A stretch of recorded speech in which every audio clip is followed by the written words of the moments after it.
This is the book of 2nd Ezra, chapter 9, verse 1. He answered me then and said, measure thou the time diligently in itself, and when thou seest part of the signs pass, which I have told thee before, then shalt thou understand that it is the very same time wherein the highest will begin to visit the world which he made. All right. First, we must give all praise to the Most High. Call Allah. YAHAWAH, BAHASHAM, YAHWASHI, BAHASHAM, QADASH. Just giving all praise to our power, YAHAWAH, BAHASHAM, YAHWASHI. And double honor to our elders and apostles, the great Muslim, taught us his truth and sincerity. Teach us exhortation to the whole public scattered abroad. The prophets of Babylon camped down here in Tampa, Florida. All right. Coming ahead to prophesy the end of America, destruction of America, and the beginning of our kingdom. And as you see, it's a little rainy today, so we out here in season, out of season. We work at Yahweh BAHASHAM, YAHWASHI, man.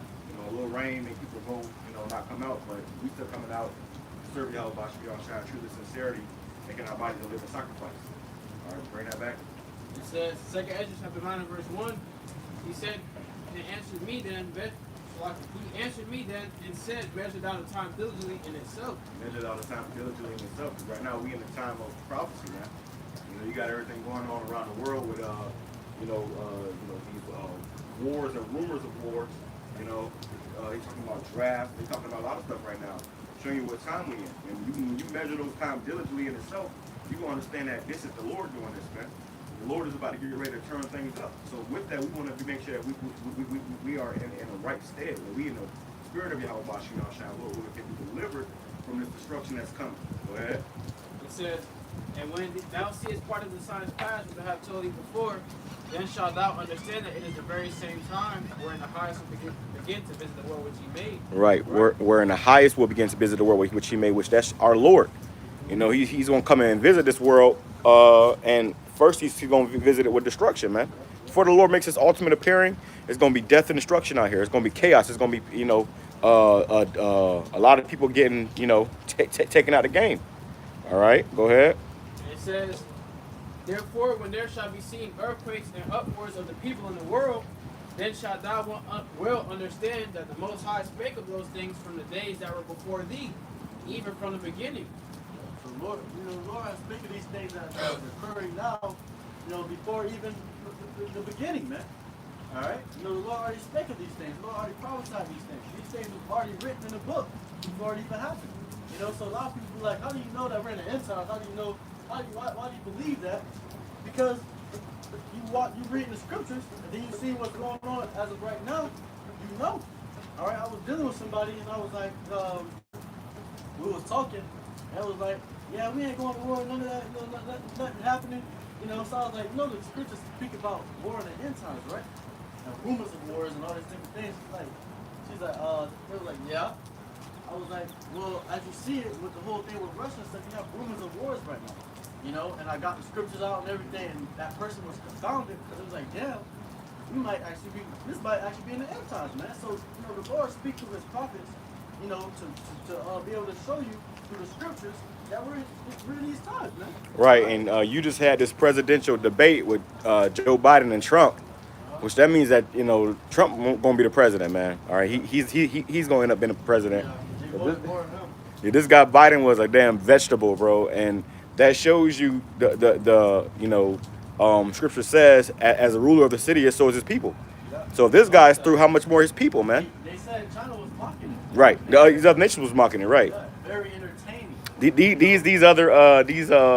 These Americans didn't really want to watch it, man. They was kind of like, I don't want to watch that shit. I don't watch that shit. But these other countries was watching it, and they was looking at the state of America right now, and America is really through. America is really finished. Yeah, instead of seeing it as a threat, they're seeing it as a joke now. And that's the one thing you don't want your enemy to look at you as a joke. All right, because once they start looking at you as a joke, they don't take you for it. And now that's when they start disrespecting you and shit. Right. So these other nations are going to start disrespecting America. And they really already are, because you just had Russia off the coast of Florida with damn warships and a nuke sub, a nuclear sub. Brothers is telling me they blew up one of the training stations. Yeah, they just had the U.S. did a training. They had a training station, I believe, for fighter pilots, or like F-18 or something like that. And shortly after the training, you see a Russian bomb come and bomb the station where they trained at. All right, and that right there is another sign too for those of you that's in America, especially with Jake that want to go fight in this war. You can go out there and try to fight for Esau, go through basic training, then out of nowhere, you get blown to smithereens. Okay, that judgment from YAHAWASHI, man. Okay, and the times that we're coming into. Yeah. With the script, the times that we're coming into, you got to understand that, hey, the whole world thinks that certain things are coincidence now, but eventually you're gonna know that, hey, it's YAHAWASHI bringing the judgment, man. All right, it's not gonna be hid. The whole world's gonna know that it's the Lord doing this, man. Right. And it goes on to say, Flockie, and really, we got the heads up.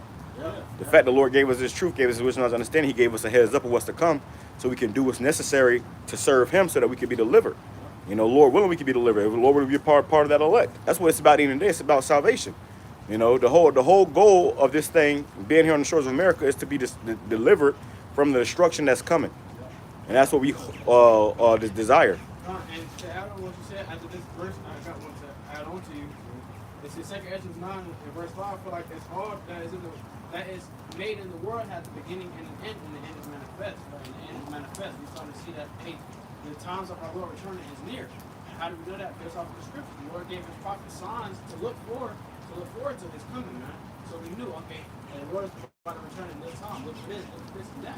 And like the brother was saying, we're hearing rumors of wars, man. And that doesn't mean the war is about to end next week. No, man, we still have prophecy that must be fulfilled. All right? The testimony of YAHAWASHI, the spirit of prophecy, we still understand that we still have prophecy that must be fulfilled on this side, man. Okay? And jumping down to add on to the brother Ibar in verse 7, it says, and everyone that shall be saved shall be able to escape by his works and by faith whereby ye have believed, man. All right, so how are brothers going to escape the judgment that's coming, man, and the destruction? It says, by his works, by faith, and whereby ye have believed. So works and faith, man. All right, you got to have works and faith. You can't just have faith alone, but no works. So there's no nothing to back your faith up, man. There's no stability behind your faith, man. Okay, you can't just have work, no backbone, yeah. And you can't just have works with no faith, man. Okay, you just pulling for a work, but you don't have faith behind it, man. What's the purpose? And it says, shall be preserved from the said perils, and shall see my salvation in my land, within my borders, for I have sanctified for me. So I have sanctified them for me from the beginning, man. Okay, ultimately really going into the Lord's elect, but by your faith and by your work, whereby you have believed, is how you're going to be saved from the said perils, man. And you're going to be preserved from the said perils, preserved from the evils to come to this place, man. Okay, and that's why brothers are out here doing this now, wanting the sheep. Okay, so you can come into the fold and be saved to break up the elect. Hey, you had this guy Trump. He mentioned in that debate, he mentioned black jobs. And they said black Americans are wondering what did he mean by black jobs. And I'll tell you what it means. It means, dead end job with minimum wage and no benefits. These fast food places and all these Retail, you know what Jake work at, man. And it's labor. So really, when you think about it, we still in fucking slavery. That's what that means, and that's what I said. It's an AKA slavery. We still in slavery, man. Yeah. So your so-called black job is a plantation, man. It's a common job that so common. And you got these niggas that's planning on voting for Trump now, man. Yeah. What you voting for this nigga for? This nigga, they both two devils. They two serpents. They a two-headed serpent, man. But they would be last to come to the Lord. How about son, man? And that's why the Lord, got to destroy you niggas, man. Because you would rather vote over a new slave master than to trust in your Lord, than Trump, man. All right, a lot of people be like, oh, who you voting for? Who you voting for? Fuck the election, man. This is literally just our captivity.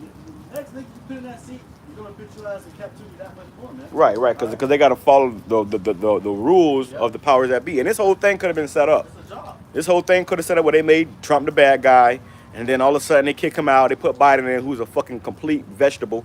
He does whatever. He's just a face. And then they go and just so they can put Trump back in there and make him come out with all these fucking because Trump played that role like he was like he was the people person. Yeah. Nigga, that nigga is a damn elite, man. He's one of these damn devils. It's like a small crisis act scene, man. They're puppets, man. So the higher ups can control them like puppets. So the whole president thing is a job, and they have requirements, they have qualifications, and that's what they signed up for.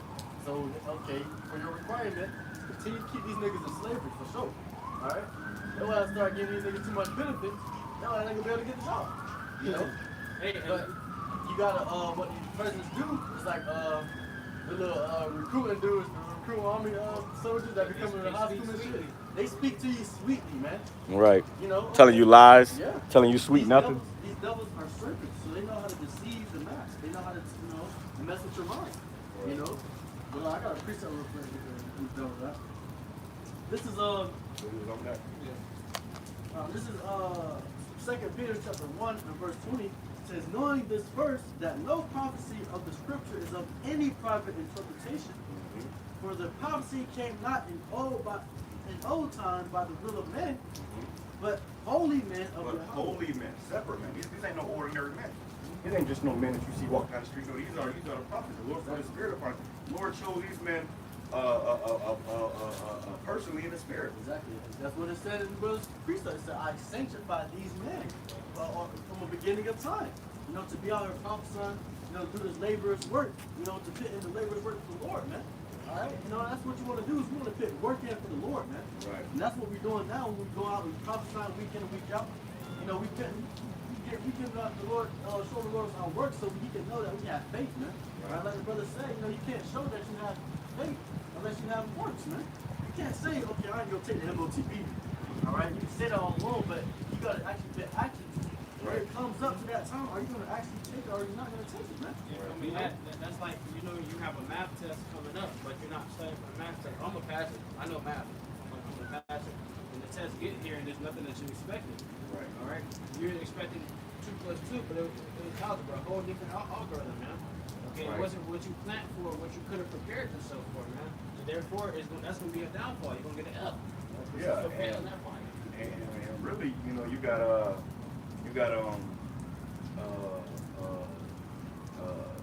as you said, that you could have said they ain't taking the MOTB. The Lord gonna put the Spirit in you not taking the MOTB. Right. You could say, "Oh, I ain't taking the Lord, put a demon on you, make you take it." Yeah. So the Lord said, I shall keep thee from the hour of temptation." You see, so the Lord got to really keep us from the hour of temptation. You got to put the Spirit on you, not to see that, and then not see that come out. And how do you, get that Spirit on you? If you first of all, you got to be the elect. And if you're the elect, you're going to be doing what's necessary to get delivered, man. During to the end. Right. You're going to get a little shaky up about being demonized as prophet. Right. You ain't going to be over there, ready to give up because you ain't got no food in your stomach and shit. You got men that's going to actually endure to the end. It's more going to put the Spirit into these men to be able to endure to the end. Right. And Lord willing, we be those men. And we all going to be tested. Exactly. We all going to be tested with, certain kinds of hell, certain kinds of, tribulation, certain kinds of persecution. And the Lord is going to use that to see if He can really trust us with the next stage of this thing, which comes, spiritual power, which comes miracles, all that stuff, man. And we hope to be a part of that, man. And the Lord got a certain test for each one of us, man. You may not have the same test as this brother next to you. The Lord has a test exactly made for you to mess with your weaknesses. The Lord knows your heart, man. The Lord knows your mind. He knows what gets to you. He knows what not gets to you. So if you good with dealing with pain, the Lord might go with, going for your family and shit, man. Alright? You gonna let them buck you up in the spirit? They say, your family taking the MOTB, you gonna take it with their ass? You know what I'm saying? So the Lord's gonna go for you and test you in ways that you would not expect, man. Never imagine. Exactly. So, let me finish this up 3 seconds. It says, for the prophecy came not in old time by the will of man, so it wasn't of us, man. When we come out here and preach, we're not preaching of our own, man. Right. It says, and it wasn't up to us to come out here and preach. Exactly. The Lord put the Spirit on us, man. The Lord put the Spirit on brothers all over the world to come out here and do this. You got brothers that thought they was going to be this, that, and the third in the world, and here you are here serving the Lord. Scrubbing 2 pennies together, serving YAHWASHI in the fucking rain, bro. No ordinary man can do that. No ordinary man will be doing that, man. Well, no ordinary man can endure that. Right. That's why the Lord, is saving. That's why the Lord said, he that endures and the same shall be saved. Because a lot of men can't endure, man. They don't have the balls to endure. They don't have the backbone. They can't sit here and do this for years. Well, you got a lot of guys that ain't enduring now. They ain't enduring now. How much more when that press really get put down on you, man? How much more when this devil really start, tearing things up and, turning motherfuckers inside out, bro? You can't go to the grocery store and buy some more. You can't go get toilet paper for you. You can't just walk to the gas station. You can't do all these small little things that Jake, take for granted. You take for granted. I was about to say, because Jake now, I always tell brothers, hey, you gotta put yourself in that mindset, man. Read the scripts and envision the scripts, so that way, when you like when you end up in that situation, you have already envisioned that by reading the scripture. Okay, I've been here before. The Lord guided me through that path. Okay, so you gotta put yourself in that state. Hey man, hey, you're not gonna be able to walk to the store. You're gonna be able to buy and sell. You're going like 15-minute cities, man. Put yourself in that situation now. Hey, trust in YAHAWASHI. All right, because once you get in that predicament, like the brother said, you know, you ain't even fasting or studying or doing what you have to do, and the Lord won't leave you out there. You might not eat for 2-3 days. The chip. The demon's gonna be fucking with you. It's like Yahawashi. When Yahawashi went into the desert, he just started, you know, fucking with him, trying to flag him. He ain't eat, you know, for like what was it? 4 days, 4 nights. He didn't eat nothing, so the demons start plaguing him, fucking with him. That's what happened to us, bro. You know, yeah, you ain't gonna demon say, hey, you know, trying to tempt you, you know. You the son of the Most High, you know. Turn these stones into bread. Catch yourself off this. You know, that's how it's going to be for us. I don't have our own personal level of persecution, our own personal level of hell we got to go through to get to heaven. You know? And that's the spirit that you said that. Because I was talking to the brother in the part before that, I was saying, and I even told him that, envision that scripture, you shall be tried. All right, the Lord, he's going to test you through those fiery trials, man. It's really working the testing of your patience. All right, and everybody's going to be tried a certain way. The Lord knows your deepest, darkest fear. And that might just be what YAHAWASHI uses to see if you're worthy of that crown, man. Right. All right, the Lord can take the worst fear in your mind and have it play out in front of you. What are you going to do? The Lord looking at your countenance, man. Right. If you prevail, that very well may have just sealed your seat on the chariot, man. Right. That's what this is about. This is about getting delivered, bro. This is about getting salvation. It's about, being on the chariot. Because when that destruction comes, when America controls nuclear missiles, ain't nothing you can do, you know, that's going to deliver you from this if you're not a DDLS. Only the elect are going to be able to escape this destruction that's coming. And, you know, you got to have faith and works, you know. So us coming out here and this shitty ass weather, you know, pushing this gospel, when most guys would rather be able to be at home on their couch in their bed, you know, with their family or something, that, hey, we got to come out here and serve YAHAWASHI. No ordinary person can do that. That's why you got people in the world that look at us like we fucking crazy. Scripture say in season and out of season, and if you look around, it's like that's what I was gonna say before. But when you look around, man, all right, there's nobody out here, man. Right. Last Sunday we were out here with whole Jake families out here throwing footballs and barbecues. So a little rain started to come. Hey, come on, kids, gotta go. Time to go. You know, but other prophets out here. Brothers just got through with the winter. Brothers was in the winter like, damn, YAHAWASHI, you know, let the summer be here. You was cold as hell. Hey, which we in Florida, so we don't get that damn cold. We only see snow. But for somebody that's in Florida, we still get cold, bro. We've been for our life. Yeah, we used to warm, so you still get cold. You like, man, you freezing. You know, you start chittering like your fingers. Hey, you know how you try to use the phone over the pipe on your phone, your fingers. Hey, brother, I'm trying. The phone can't feel your fingers. The collagen in your head fucking froze. You know, got looking claw finger trying to protect them. That's all a part of our sacrifice for YAHAWASHI. That's why it goes in right here. It says, but holy men of Yahawah spake as they were moved. As they were moved by what? the By the QADASH, the Holy Spirit. Exactly. So we able to do this through the Holy Spirit, man. You know, not a lot of people got that spirit on them to be able to come out here week in and week out, sunny, rainy, hot, cold, to do this, man. Right. You know, so if the niggas bucking up now over the weather, how much more when you don't got no food in your stomach? Niggas are used to comfortability, man. Right. All right? And the Lord is building us up as men to be used to be uncomfortable. To used to being where we don't got enough food in us, so that's why we got to fast. You know? And that's the whole thing about this, you know, this truth is preparing for the big battle what's coming next. And that's how you gotta be, you know, when you go in boxing, you gotta get ready for a fight, you can't have sex. You can't eat certain things. You gotta tone down weight. Yeah. Discipline. Because discipline talk about that about a man that is seeking that corruptible crown. Yeah. You know, like you hear these great examples of a boxer who is searching for a crown, but it's a corruptible crown. The crowns we be trying to get is gonna be incorruptible. So you got a boxer, like you gave Brett an example. A boxer, he don't eat certain things. He gotta go sleep. He gotta train all day, every day. He got to abstain from his woman, because when you spill your seed, it takes away some of your vitality, man. Yeah. That's energy in that seed. So you can't deal with your woman for a month before this fight, and it's all for a fight. This fight is just for one fucking night. One moment. It's all everything that you A did. couple minutes work in the towards ring. that one moment. And the beautiful part about that too was thinking about after, because you know, not to bring him up, but I was watching the Tank fight and he spoke about what he's gonna do after he won. It was like, man, I'm about to go relax, give me a Philly and some fries. I'm about to go eat this, that, and third. You know, basically, after you put in the hard work and you won in that moment, hey, that's brothers in the chariot. Hey, I don't know about you, y'all was trying to pour me a glass of wine. You know, you ready to sit back. You know, The thing is with boxing though, is you get knocked out one time, man, yeah, that might be the end of your career. You know, but you know, brothers, you know, we fall several times, man. All right, we get back up, we keep going, we keep building.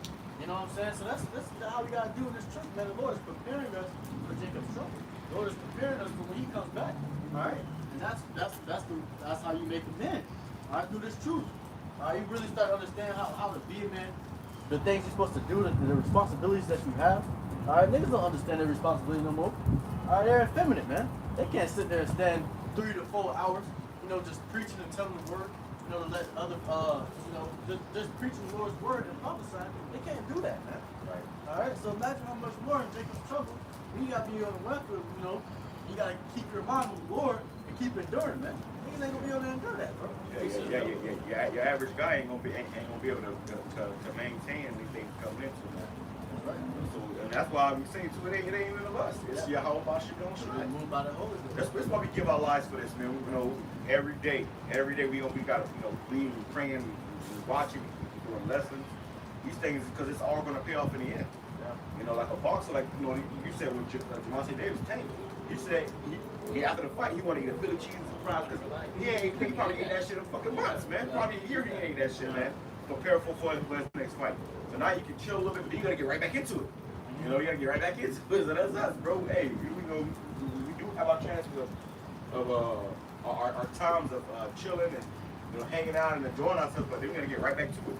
You know, it's a constant. Don't stop. Right. it's like an on and off switch. Quick, like I got a piece of. Let me write this real quick. It says, Isaiah chapter 33, verse 6, and wisdom and knowledge shall be the stability of thy time. So, you know, we come in this thing, we're preparing ourselves with wisdom and knowledge, you know, the understanding of the scriptures. All right, so we can be stable in the times we're coming into, man. All right. That's what's going to keep us stable. That's what's going to, you know, when brothers, you know, acquiring knowledge of the scriptures, acquiring, you know, knowledge of the times we're coming in ahead of, we're preparing, man. All right, so when you prepare with wisdom, knowledge, and understanding, when you come into the time where you're gonna take trouble, you gotta run this shit. You know, okay, I keep my faith in the Lord. The Lord got me through this, man. All right, I know how to take that MOTV, man. Right. You know, I know the Lord's gonna feed me, man. You know, the Lord said, I feed the fowls of the air. How much more you, man? You know, the fowls they are able to come across food, man. All right, you know, they don't got a set place of where to go. You know, they can't go into the stores and buy some food or whatever they want. They gotta find it when they see it, man. Right. All right, you know, the Lord said, I feed the fowls in the air. How much more you, man? All right, you know. Yeah, and that's the part of this thing too. Like how we were saying, how you know we doing all this and serving y'all, watching my shut up. Like I said earlier, the Lord gave us the heads up. This is what's coming. You know, it's crazy, Beautiful. bro. That's like the bird fly right by, right after you said. I'm just like, damn, like that's a random bird in a big old city, man. And the Lord, here, food. Feed them, right? Like, You know what's crazy is because another way the Lord will test you is, you know, you starving, and you know, hold out and shit, and then the next thing you know, you see a fucking hot dog, bro. And you gotta really, the Lord will test you, man. Alright, you know you ain't supposed to eat no fucking pork, man. You know you're not supposed to eat that shit, so the Lord will test you. And a lot of niggas gonna feel that shit, man. Feel that test, A lot of niggas gonna feel that shit, man. So the Lord's gonna test you in ways you never expected, man. Yeah, I was taking with Jake, and we were looking at these wild boars. And there was some wild boars, man. I said, Jake said, "Oh look, man, hey, when all hell breaks loose, the Lord, you know, the Lord gonna give us that." What? You're not eating that shit, man. You already failed the damn test. It's the opposite. Right, that's gonna be a test. You gotta, you know, pass that up. Now I know I can't eat no damn swine, so I'm gonna pass that up. You didn't know he wasn't supposed to eat pork? He knew, but I mean, I guess he just wasn't thinking. He was thinking about the moment of not eating, and then you know, seeing an animal, I'm gonna eat it. Nah, bro, we can't be like that. We can't be like beast. That's the beast. I was about to That's that beast. That's that beast mindset. Cause Jake, they get hungry. Oh yeah, I gotta eat something. I gotta eat something. I can attest that. The Lord ain't gonna let me starve. No, I can attest because I said last time I feel like I was starving. Like, damn, bro, I can eat a whole cow right now. And Jake in that moment, he was probably like, damn, shit, I'm starving. Look, they got some Right, board, right, no right. shit. That's gonna be a test. And that right there, in that split moment when you make that decision to eat that, hey, that can cost you your life. Straight bullet hit you. That's why the Right. scripture tells you. And that's why I told him, I said, that's gonna be a test in the Lord. You see that? You gotta, let that motherfucker go by. Then the Lord may have a deer come by, a clean animal come by, a chicken. Right. You can, then that's the Lord, And it's so spiritual too, because you could be walking with just your 2 hands and feet. The Lord can have a deer come by. Deer end up getting caught somewhere. The Lord have it where you put that animal out in the righteous way, and cook it and eat it, man. All right, and you were just walking with faith. That's all you had. Exactly. That's what the scripture tells you. Walk by faith and not by sight. Because I don't think you're gonna be walking by sight. Oh, it look like, oh, hell breaking me something. I don't want to go. I'm enough. But the spirits tell you to go there. Go. Right. But a lot of niggas gonna be walking by the sight and by their flesh. By how they feel about that individual told me he had a dream too. He had a dream like that where it was nukes was falling upon the place and all hell was breaking loose. And I was saying, he said he was with me. And he said, I was saying we should go this way. He was saying let's go that way. And he said the way that he was saying to go, it was nothing over there. He said the way I was saying to go, it was fire and hell all and destruction over there already. And he was like, no, I mean, so he said in the dream we was like kind of going back and forth, arguing, like, no, and then he said that he like freaked out and ran into a porta potty and something, started praying. He came out of the porta potty. I was on wild. I said I was going to go, and it was safe over there. And he said where he said to go, it was fire and destruction over there. And you know what's so crazy? That So, right so there, it's all spiritual, man. It's all spiritual. You got a Father Spirit, YAHAWASHI. The Lord set things before you, and you really just gotta trust in the Lord and in YAHAWASHI. if I may add, hey, that's the spirit too right there. That's teaching you, and that dream is showing you. Hey, stop getting so used and wanting to seek comfortability all the time. Right. All right, because in the moment, hey man, put the scriptures to mind and into play. In those moments when all hell's about to break loose, you're never going to have the same Babylon again. You're never going to have the same comfortability again. Okay, stop seeking to be comfortable. Stop seeking to want. Well, these days we in right now, these are the last comfortable days, man. Yeah. Your last days of AC, your last days of electricity, your last days of water. This shit about to shut down, bro. When this shit do shut down, that's when everybody's gonna really be tested. You got all these guys on the internet. Oh, here's people. Show up. Bro, we don't know who the fuck you is until all hell breaks loose, bro. So you get demonized and shit. Right. How you gonna really take that shit, man? Right. How you gonna take being called, a terrorist and shit, man? Right. All right? Because Esau, doing their deceiving ass shit, and they put all the blame on the prophets. That's what's gonna happen, man. So how are you gonna sit there and be able to go through that, man? Are you gonna be able to go through that? So you gotta really prepare your mind. You gotta know what you're a part of. The scripture says, examine thyself whether you be of the faith then. All right? You saying shit, all right, but really examine yourself. Ask yourself, in that day, am I really gonna be able to endure through that? Am I gonna be able to sit there and let shit like that happen? So I'll tell you, I'm gonna give you 100 years and you got a death penalty. Well, you were just talking about that with the whole draft shit. What they said about the draft shit? The draft, with the draft, they had the article that was saying if you don't accept to go fight World War III, you get a treason charge, you go to prison for 5 years. 5 years in And prison. $250,000 fine. A lot of guys ain't even been to the county, man. 5 years in prison. Straight to prison. A lot of guys we're gonna see, man. It's all let to be seen. So you gotta trust in YAHAWASHI. Even if you do get cast into prison, man, trust in YAHAWASHI, which is a lot easier said than done. You never know, man. You go to prison, you gotta knock a bitch out as soon as you get in.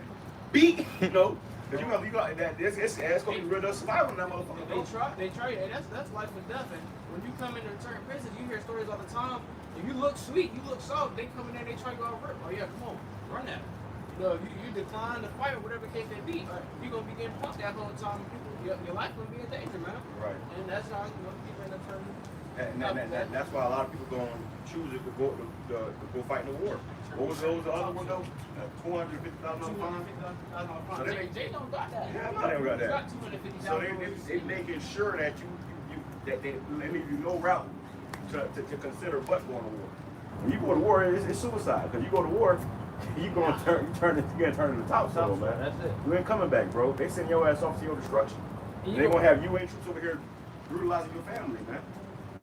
You can watch the movie called D-Day, I believe, where the World War II soldiers poured up on the shores. Oh yeah. And as soon as the door, there was people who never been to war. As soon as the doors Front dropped, line.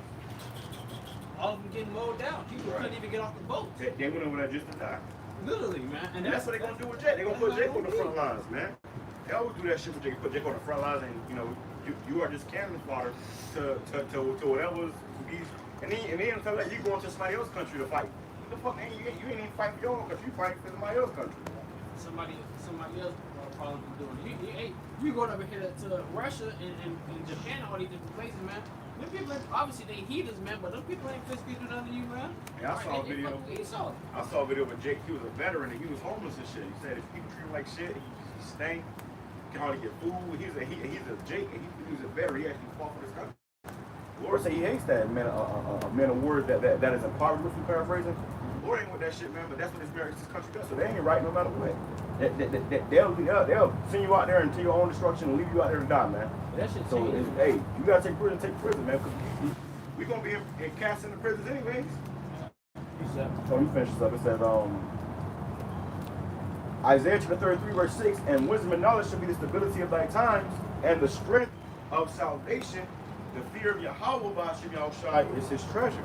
Hey, the fear of the Lord is his treasure, man. That's what's gonna keep brothers going. All right. It says, and the wisdom and knowledge is gonna be the stability, man. That's gonna be the root of the times that we're in to get us through that, man. If you want to make it to the chariots, you gotta have wisdom and knowledge. All right, that's gonna be your stability through the times of Jacob's trouble and the perils that's coming to this earth, man. Right. If you want to see the end, right. And through all that, you have to have faith, man. All right. The fear of the Lord is what's gonna keep you to drive. It's gonna keep you driving. All right. MOTV is gonna be mandated and implemented. You know, I'm hungry, and they tell me if I take this shit, that's food right there. Hold on, wait. The Lord can provide food for me. You're gonna eat that food and take that seed up in that moment just to feel comfortable in that moment, then it's gonna hit you. Oh, yeah, I can't repent. I can't take it back. I can't, even if you take it out, you still accept it in your spirit. Well, it's gonna like a demon jump on your ass. Demon jump on you, and I ain't taking demon jump on you. Next you know, you snap out of it. Now you get possessed by a demon. Snap out of it. You got a bit on your hand. Because it was already willing Yahawah BAHASHAM for you to take it, man. No matter what you could have did or how you would have went about it, it was already set up for you to take it. So if it's the Lord's will for you to take it, you're gonna take it. You know, that's what this thing is, a thing of faith and hope and fear. You see? Because the Lord, you know, and even us, we be out here serving the Lord, and the Lord can say, nah, I ain't fuck with you. So you better take it, man. This is why we move off of fear of Yahawah BAHASHAM and hope that we can be delivered, because you really don't know. You know, you don't know if the Lord gonna have mercy upon you, and you can't get that story either. I know the Lord gonna save me. Like, who the fuck you think you is? The Lord will lift you out to those crazy, man. Worse than when you first. Let me get one of those. This is Isaiah chapter 33, verse 1. Woe to thee that spoilest, and thou wast not spoiled, and dealt treacherously, and they dealt not treacherously with thee. When thou shalt cease to spoil, thou shalt be spoiled. Hey. And when thou shalt make an end to deal treacherously, they shall deal treacherously with thee. And they shall deal treacherously with thee. And that's really going back into Esau, man. Right. All right, you dealt and came on the lands and slaughtered the so-called Native Americans, man. You bombed Hiroshima and Nagasaki. You've been dealing treacherously with all these different people, all these different types of nations. So when it's the time for you to finally come to, oh no, I'm not a spirit. I don't want to do that. Someone saw it from prophets of Babylon, Fort Lauderdale, do when these devils shall come. Oh, you said what? Oh, that's the precept. It's precept. That's brother Ari. Yeah. Shalom, brother. Yahawah BAHASHAM YAHWASHI. So what you can do is you can read that precept. But let us finish our precept. Like we were saying, man, hey, when it's time now when Esau want to stop dealing treacherously, but hey, the world is about to deal treacherously with you now, man. Right. All right, that same spirit you had is about to be turned back on you. Man, you about to fit around, man. Well, the scripture says, "The curses shall be turned upon thy enemies." All right, so Esau gonna have to feel the same curses we felt. Right. You know, And they made these other nations feel. Yeah. You put fear in these other nations, and I ain't gonna put fear in you. Hey, it's the same thing. What goes around comes back around. And the same thing with Hiroshima and Nagasaki, man. America used atom bomb on men, women, and children on cities. And I went and watched a documentary on that. And that explosion was a lot bigger than people expected, man. Like this man literally killed men, women, and children. Whole cities. Whole cities, man.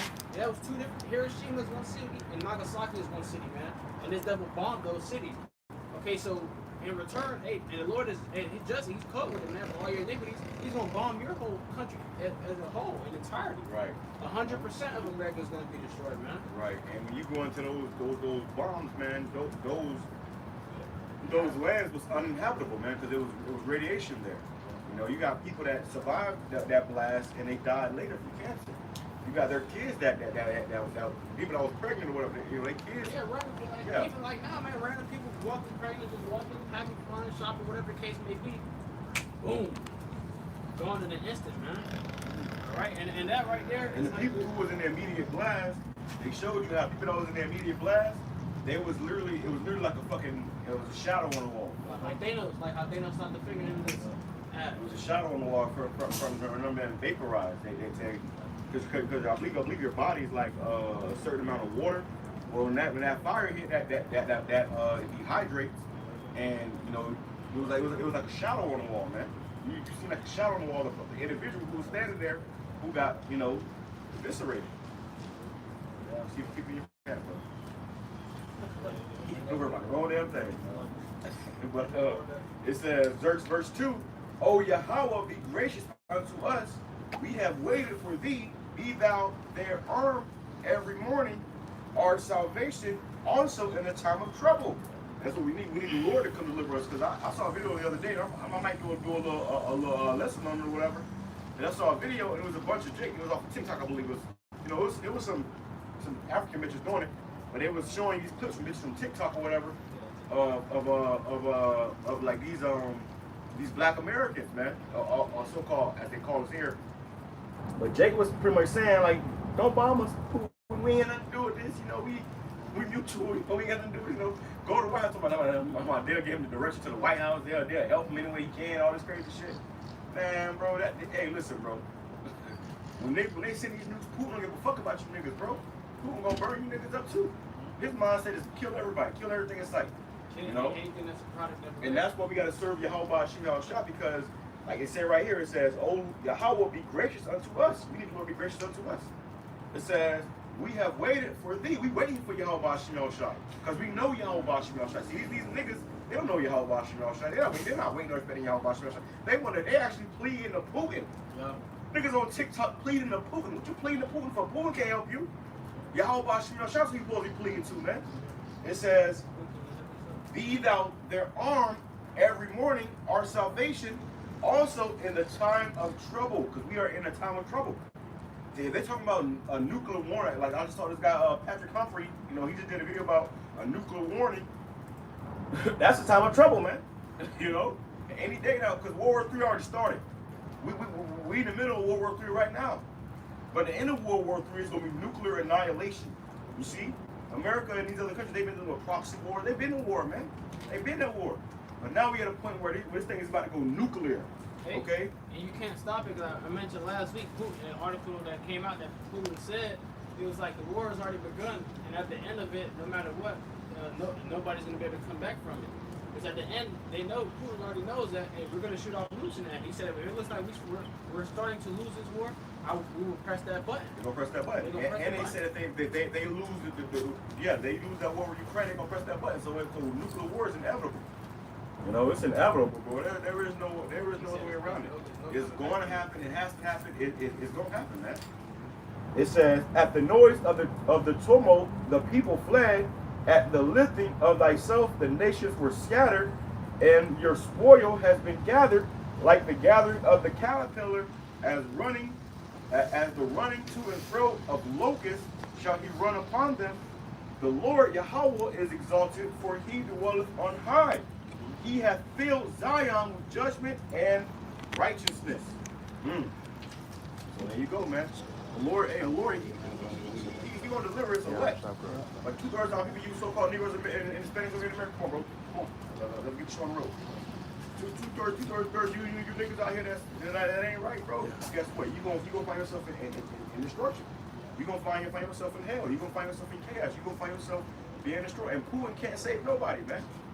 Putin ain't looking to save nobody. Putin looking to destroy. All right. The Lord, like you got in Dragon Ball Z. You watch Dragon Ball. You got something called a destroyer god. But the Lord has made Putin a destroyer, man. why he giving all these other nations nukes and stuff. He dishing out nukes. Hey, here go a nuke, here goes some nukes, here goes some nukes. And they're going to use them nukes and ultimately burn up America, man. It says, what that said on that? I got a piece of it right here.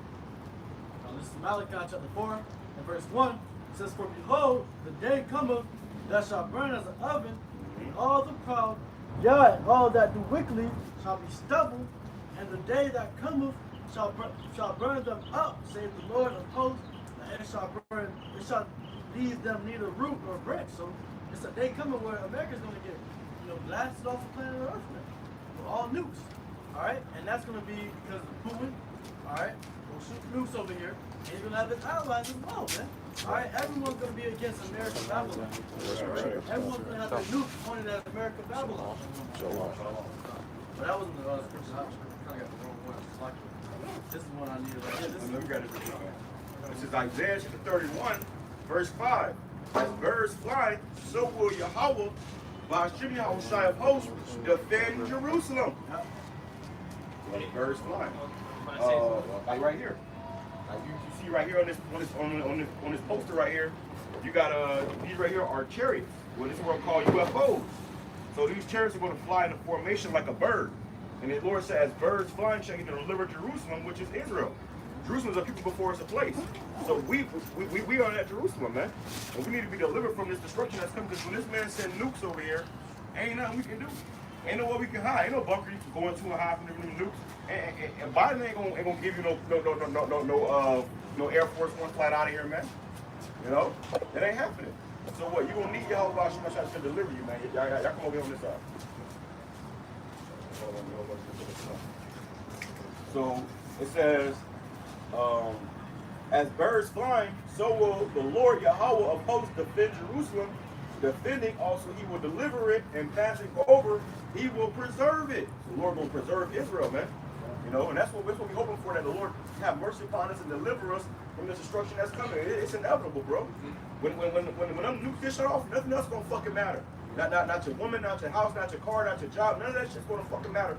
All that's gonna matter is our faith and what we did for YAHAWASHI while we was on this earth. Hey, I got this scripture right here. Well, let me finish this one. Right? So I got a little more. It says, turn ye unto him from whom the children of Israel have deeply revolted. Because we all, fell off and came up against YAHAWASHI. You know, it says, for in that day, every man shall cast away his idols of silver and his idols of gold, which your own hands have made unto you for a sin. You know, all the idols you believe in, Jake, and we in that day now where Jake is leaving Christianity, and leaving Islam, and leaving this bullshit, and coming into serving YAHAWASHI. Whoever's meant to, if they be the elect. All right? So, but, Jake is really living Christianity that much more though, man. Because now you start to see Christianity as a joke, man. oh yeah. Because now you start to see this shit ain't all love, man. Alright? You got a war about to come.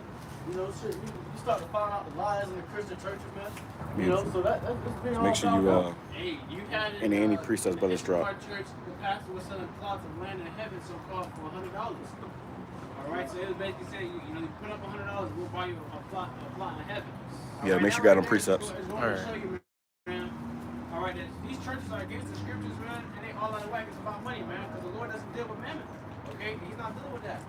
All right, they don't have the truth, but the Lord also say buy the truth and sell it not. So if you claim that you have the gospel or the truth, you should not be selling it, man, or have money involved, man.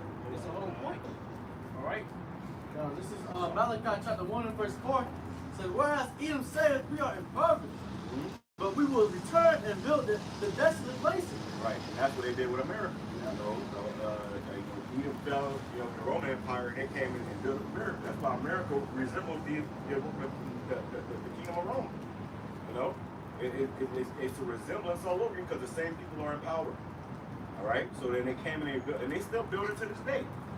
You can't go down certain streets without it being traffic and shit, man. They don't stop building. They think that this place is going to endure forever. What's that scripture? They think that their houses shall endure forever, shall continue forever. They think that America will continue forever, man.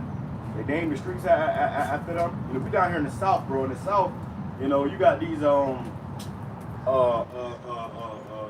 Confederate, soldiers, you know, from the Civil War that still bearing reverence to this day. Shit, we Well, got that shit ain't gonna happen for much longer. we got the statues around here at this part of the slave owners. And stuff Right, like that. right. Yeah, they still they be having the flags put up and stuff. And you got they so powerful they be having them back in the trucks. You know, all kinds of that. Well, you go on the highway. I forgot what highway it was. One of the main highways. Yeah, you got a big ass Confederate flag, and then when you look down, you know, on the side of the highway, it's an actual, you know, monument unto those Confederate soldiers. So these devils still got an establishment, and those were slave masters. Okay, and they still have a certain establishment here. Well, when the Lord comes, He's gonna destroy all this, man. That reminds you of your captivity. Right. And people was petitioning to get it taken down for the longest, and they said they can't do it because it's on private property. So the Lord will come and take it down. How you gonna take it down? He gonna burn that bitch down. Go ahead. It says, "Thus saith the Lord of hosts, they shall build, but I will throw down. They shall call them the border of wickedness, and the people against whom the Lord have indignation forever." So the Lord have indignation forever for Esau and Edom, man. All right, and that's what Which is righteous anger. righteous anger. Yeah. The Lord is pissed off with these Edomites, and that's forever. Yeah. You know, He ain't ever gonna take His anger off the Edomites, man. That's why he got exterminated. Right. You know? Exactly. And that's why those nukes were created for you. Hey, Esau got a perpetual hatred towards us, man. Grab that. We got Grab that. I need more precepts, brother. I need more precepts. It says, they shall build and I will throw down. So Esau and Edom have built their whole kingdom up, but the Lord's gonna throw all this shit down like a fucking sandcastle, man. Right. You know, so You spend all that time trying to build that sandcastle. In Wait, 1 hour. somebody kick that bitch down. He right. Somebody just kick that bitch down, man. Right. That's what the Lord's gonna do. He's gonna kick this shit down, man. Alright? And burn this bitch up. That's Right. the hurt. Devastating. Exactly. Yeah, you build all that time and energy, build some up before they get thrown down. And the Lord gonna do that with this place, man. So Esau and they know. You know, they already know. That's why they leave in the country and shit. They don't live here in America, bro. They live in Switzerland somewhere. They live in somewhere where it's a neutral zone. You know, Sweden. Iceland. Right at the piece of Iowa. Go ahead. This is the book of Jeremiah, chapter 50 and verse 13. It says, "Because of the wrath of the Lord, YAHAWASHI, it shall not be inhabited, but it shall be wholly desolate. Everyone that goeth by Babylon shall be astonished and hiss at all her plagues." So America's gonna be wholly desolate, completely destroyed, man. They say everyone that goes by Babylon, you may fly, you know, come by this place in a boat. You may fly by Babylon and you're gonna hiss like, damn. You're gonna look at this place from even us. We in the kingdom of heaven, we gonna pass over this place, you know, in our chariots and whatnot, and show our children. We used to be down there. You know, because you got 2/3 going to be destroyed. This how they will come back in the kingdom of heaven. Through the Lord's and the elect, who will be part of that number. You're gonna look at them down in America like, damn. I used to live right there. You know, we used to prophesy right there, dude. And it's gonna be just straight black. You know, it's gonna be a desert. It's gonna be a fucking utter wasteland, man. It's gonna be a nuclear fallout, you know, over this place, man. The only thing that's gonna be able to live here is desert creatures, man. So it's America's gonna be memorial to the whole world. And when they pass by, they gonna piss, bring that part back. It says, "Everyone that goeth by Babylon shall be astonished and hiss at all her plagues." And he hits at all her plagues, because that final plague is coming, nuclear annihilation. That's the final plague that's coming to this place. So when this plague comes, it's gonna be a final plague, and that's gonna be a plague that will completely destroy this place. America gonna be ready to be destroyed before the nukes come though. Lord said, "I come and set fire when will I already be kindled." It's already gonna be hell on earth over here. The chariot But this is the finale. So they're gonna hiss at all her plagues, and they see America be destroyed. Because they're gonna hear about all the other stuff too, though. They're gonna hear about the inflation, the people eating each other. You know, America gonna be a fucking a badland zone. But then they're gonna see it when they see what the outcome of America is. When they see it, people gonna be damn. And we prophesied about it before it happens in the land of America, man. Right. In the land of America. You see?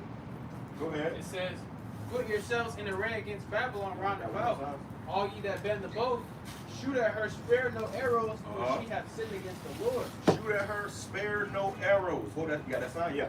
And the arrows are talking about these nuclear missiles. You know, the USSR, all these missiles, you know, they ain't gonna spare none of these arrows, bro. They're not gonna, we're gonna use these, we're gonna save some for later. No, they're gonna use every nuke they got, they're gonna hit America with it, man. Russian missiles, Iranian missiles. before America can get its missiles off out of their silos, some of them might get off, but some of them may not even get off yet, and the nukes gonna hit the silos. Boom! Gonna cause even a bigger explosion. You know, the ground is gonna, the whole earth is gonna roll to and fro like a trucker. The world, somebody grab that from real quick. You grab that, brother. The earth shall roll to and fro like a trucker. The whole world is gonna shake because of all the nukes that's hitting this place, man. All the destruction that's being brought upon America. You remember the movie 2012? Right. The ground started. The ground was like a wave. It was like a wave. wave for it. It's gonna start to open up and shake. That's why the Lord said that nobody, every knee shall bow. Everybody went their knees. Oh, shit. Oh. Hey, ain't nobody gonna be able to stand in that day, man. You see? You're gonna be on the ground screaming. Losing it. It says, shout against her round about. She have given her hand. Hey, an earthquake is terrifying, bro. On the mic, I never experienced one, obviously. I never experienced. We in Florida. We have Florida. We gonna feel that shit down here in Florida, man. You know, but if you stand on this ground, it's supposed to be stable. You know, people got, they got fear of heights and stuff. When you up in the air, it's different because you see the ground. But when you on the ground, you feel a certain level of comfortability because the ground is, it's here, it's stable. Well, if this motherfucker starts shaking, Like they've been falling down. yeah, you gonna lose your fucking mind, bro. Or a sinkhole. Yeah. It was the one guy that got, he was in, what was that? I was in Sarasota, not Sarasota, Sefner, Florida, not too far from here. A guy was in his bed, this is a couple years ago, he was in his bed, and a sinkhole swallowed him up. Yeah. So imagine you lay in the bed, and all of a sudden, the ground off underneath you is no more underneath you, bro. And then you said his brother tried to jump in there and save him, he couldn't find him. He was already, he was down there, man, he was gone. Go ahead. It says, shout against her round about. She had given her hand. Her foundations are falling. Her walls are thrown down. Her foundations are falling, her walls are thrown down. So this place is going to be completely done away with, man. It ain't going to be no standing government in that day, bro. It's going to be Mad Max, every man for himself. Yeah. It's going to be complete lawlessness, man. I show you America's already being weakened. These other countries, they put sanctions on America, they're taking things away. Okay, Well, America put sanctions on these other countries and they shot themselves in the foot. Right. Because now these other countries, they don't need America no more. Now everybody's leaving the American dollar. Because when America put sanctions on other countries, they was weaponizing the American dollar. And the American dollar was the world reserve currency. It was the petrodollar. So everybody needed the American dollar, but you put sanctions on these countries, which means you weaponize the American dollar, and you put everybody in a bind where they say, we're going to do it. So America really shot themselves in the foot by putting sanctions on Russia. Wow, They shot themselves in the foot. I don't think about Russian roulette. I don't think about Esau trying to prove a point to everybody like you got the gun. Right. Like, oh, you ain't got no ammunition. That's all right. I'm gonna show you. And it's shot. It's shot, right. What you about to say though? There's only one bullet. 5 different more outcomes, man. I got it. Boom. First time. First time around. And that's what America did, man. And that's why these other nations, that's why you got Russia, that's helping establish one of the main players in that BRICS dollar, man. They helping establish that thing, and they saying when that was October or September, they said October. they want to bring that thing into motion, man. And America ain't been backed by the Fed. Now they can with no problem. See, because that deal with the Saudi Arabians have expired, and now they saying, hey, you know what? We don't need y'all no more. We need y'all to keep your fucking dollar. And the only thing that's giving the American dollar value is they print money like no fucking tomorrow. That's not backed by anything. The only thing that was giving the American dollar a little bit of value was that they were sending it to these other countries. That's why you see Trump and Biden, Biden and Harris sending all these money to these other countries to try to keep the economy afloat. Because if these other countries are using that American dollar, then they still have power. But once these other countries start using that dollar, it becomes monopoly money, which it already is. It's fiat currency made out of paper, but it becomes a monopoly money where pretty much it has no power here. That's why when you had in the Great Depression, you had kids playing with bricks of money in the streets, man. Because it has no value anymore. If it has no value to these other countries, there's no value to it no more at all. You see? It says, her foundations are fallen, her walls are thrown down, for it is the vengeance of the Lord to take vengeance upon her as she hath done do unto her. As she has done do unto her. So they're going to make it a business of doing to America as they done unto them. You got the Japanese and they started thinking about it, what happened in Hiroshima and Nagasaki.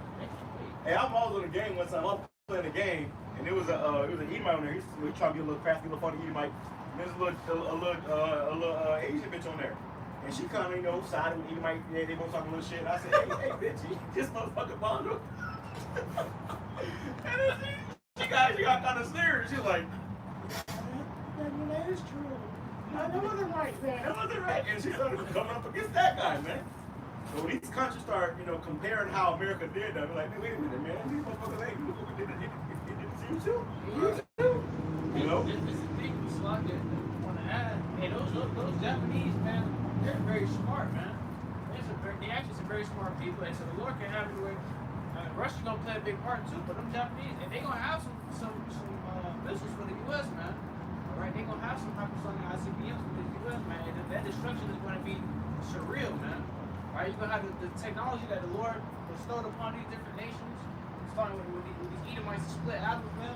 Now all these different nations are armed with that, man. All right, you about to get a taste of the Lord's wrath from all angles, man. Out there, I just seen a post actually. I think it was Ammon or Moab. I'm pretty sure it was Ammon, right? And they created a robot skin that can repair itself. So these super soldiers gonna have like they're gonna look fleshly, man. You know when they send super soldiers from across the seas, you know they're gonna look more fleshly. And then these other countries gonna also have more stuff for America as well. Hey, you had it like Brother Beautiful, made a beautiful point. Because Ammon, man, and shit, even Moab, man. Okay, it was Chinese and Japanese.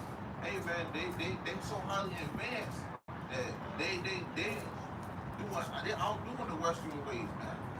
You know, I was watching some shit yesterday about how Ammon pretty much building this long ass bridge, and the Westernized people was like, oh no, you never do that in 20 years. And you had it where they did it in three years, man. Just showing you that they got some shit out there, man. Yeah, that's where all the technology come from. The more technology advanced. And they care more for their infrastructure. Yeah. And you don't give them any infrastructure, man. Hey, you got potholes that'll take your hubcap off your car, man. It's just the pop your hubcap. Oh shit! Michigan, they talk about it all the time. The streets are so bad. Right. The roads are so big. You know, so, man, I would add too. And that's probably where all your tax dollars going to, man. They're supposed to take your tax dollars, but instead of that, they send your tax dollars to Ukraine and Israel. These damn bullets. And packages. Billions this, billions that. And you also have it too, or more, if I want to add in two special touches on this 1.3 subject. They have the military basically has conventions. So they come out and they have not a talent show, but basically a convention conveying and displaying what's new, what they got, right? And I remember that they came out and they had cloaks, man, basically. Right, yeah. So they went up on stage and he had a person look down and they put the cloaks together. The person looked down and you could just see the top of their body. Invisible. Everything else was invisible. It was a reflection. You could see right through them. So when they come in, you know, Jake like to say, oh, I got a Glock, I got this, and the third. Yeah. These troops are gonna move in with stuff you've never seen before, man. Yeah, motherfucker be your house and you don't even know it. They sit right there in front of you looking at you, cloaked up. You over there. Right. Or like the movie the show Invincible. They showed you that the show Invincible. Those soldiers had cloaks on, and you had one of the main characters, what's his name? Oh, not Nolan. Omni-Man. Came into his house, and he was like, he do someone right. But you couldn't see shit with your naked eye. So he ended up fucking, you know, just walking over, grab my fucking, oh shit. You know, so you they don't show you shit for no reason, bro. They got that shit, bro. Yeah. They got a motherfucker in your house behind the curtain the whole time, behind the curtain. You look, it's a whole platoon in your house. You looking where they at, and then cloak drop. Yeah, you wake up in the middle of the night because you heard something in the living room. Cloak drop. You heard something in the middle of the living room. You wake up in the middle of the night, you go in the living room with this motherfucking 40 soldiers in your 40 shit. soldiers. You know? All you see was your living room. Next thing you know, cloak drop. There's 40 guns pointing. Oh. Your gun can't save you there. Hey, which soldier? Right. Your gun can't save you there. Can't save you there. You gonna need your whole body. You're gonna need divine intervention, man. Right. Hey, that just shows you that the technology in these days are so out of mind, out of sight. That hey, the advancement of it, man, is just it's gonna lead these people distraught when it happens, man. And Esau will tell you what he got, what he'll do is he'll make a movie. Yeah, exactly. He'll make a movie, he'll make a show, he'll put it in there. Oh, that's just science fiction. Make a but game. you know it's on your ass. I got a precept touching up on that. This is the book of Isaiah, chapter 41 and verse 14. It says, fear not, thou worm Jacob, and ye men of Israel, I will help thee. said the Lord Yahawashi and that Redeemer of Holy One of Israel. And grab that because they say Jake as a whole we're likened unto a worm, man, like an earthworm. It has no protection, no defense, can't attack, can't do nothing. All it knows what to do. All it knows what to do is run from attackers, man. It hides, man. Same thing with Jake. Hey, these nations are having conventions talking about their cloaks and they got drones and all these different things. Hey, Jake don't got none of that, man. We don't got no drones. We don't have a military. We don't have, none of that, man. So who do we have to resort and go back to? Our heavenly Father, and our only power, our only way out is HALAL. Right? We don't have power, man. And that's why the Lord said, "Fear not," because like I told you, I saw the video of Jake. It was pretty much, what's the word? They was pleading and pooping. Oh yeah. Please don't know. What is that? He gonna watch their video. Yeah. Oh, okay, yeah, they said don't do it. The niggas in America, they love poop. Yeah. They don't fuck about you niggas, bro. He gonna burn this bitch up because the Lord put this spirit on him to do it, man. So when that time comes, hey, the Lord said for us not to fear though, man. You niggas better fucking fear, but to the spirit they elect, that's when certainly how wash they ain't gonna fear, man. We ain't gonna fear, and at first your flesh may get shaken up a little bit, but then the Lord gonna kick in. The spirit, and the Lord gonna tap into that power and everything. Hey, overdrive. Yeah, I got you. Now you good. And Lord gonna show you that in little ways, because you may get to a situation where you think, oh, I'm about down. The Lord makes do some miraculous shit when you get out. Right. Then it happens again and again and again. And you're gonna keep escaping. Scripture says, in 6 troubles he shall deliver you, and in the 7th trouble it shall not come nigh thee. So you may have where he's gonna deliver you out of this and that, this and that. You're gonna know the Lord with you, man. Every time it's gonna increase your faith more and more. Exactly, because they tell you in Sirach chapter 2, they to not make haste in the time of trouble. Right. Hey, in that time, you don't move in the spirit in that day, man. Okay? Especially the Lord dealing with you, man. Hey, you gonna move in the spirit and not in the flesh. Now you might have a certain jealous where you might be shaking just up a little bit because it's the flesh. Alright, but that spirit gonna intervene and lock in. Exactly. Hey, you gonna move off the spirit, man. And if I may add to a personal testimony, I wanted to test that. The reason my brother stressed so hard on trusting in the Lord is because, it was a while ago, and I was walking, and I walked through a dealership, and the dealership was closed, man. And I was just looking at the cars as I was walking through. All right, and after I got through the dealership, and I walked through the other side to start walking on the sidewalk now, cop cars pulled up, man. All right, it went from 1 cop car to, and it was 5, and they tried to say that they tried to accuse me of trying to steal a car. All right, which I wasn't trying to steal a car. I was walking through the dealership, man. It was open, but it was already the dealership was open area, but it was closed, and it was after hours. And they tried to say I was stealing the car. So I just kept my faith in the Lord, and I was like, he was like, well, you're going to jail today, or if you're trying for GTA and blah blah blah. And I was like, if you run by the cameras, I wasn't doing anything. I was calm and I beat my adversary quickly. I was just trusting the Lord. And I was fighting the cop car for like an hour, 2 hours, and at the end of the day, I ended up getting released, man. But throughout the whole process, I was never like, oh shit, man, I'm going to, you caught me. Well, a nigga will make haste, try to run or some shit. Try to run or tripping, yeah. But if you try to run, then boom, now you got another charge. Yeah. You'll see, why you running? Why was like fear on my left. Oh, no, that's another charge. You weren't doing anything. Why did you run? Or why did you get? Why were you resisting? Something like conspiracy, like something.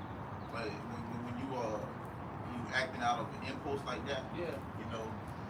Resistance, it gives them a reason to think that you actually did something. Right.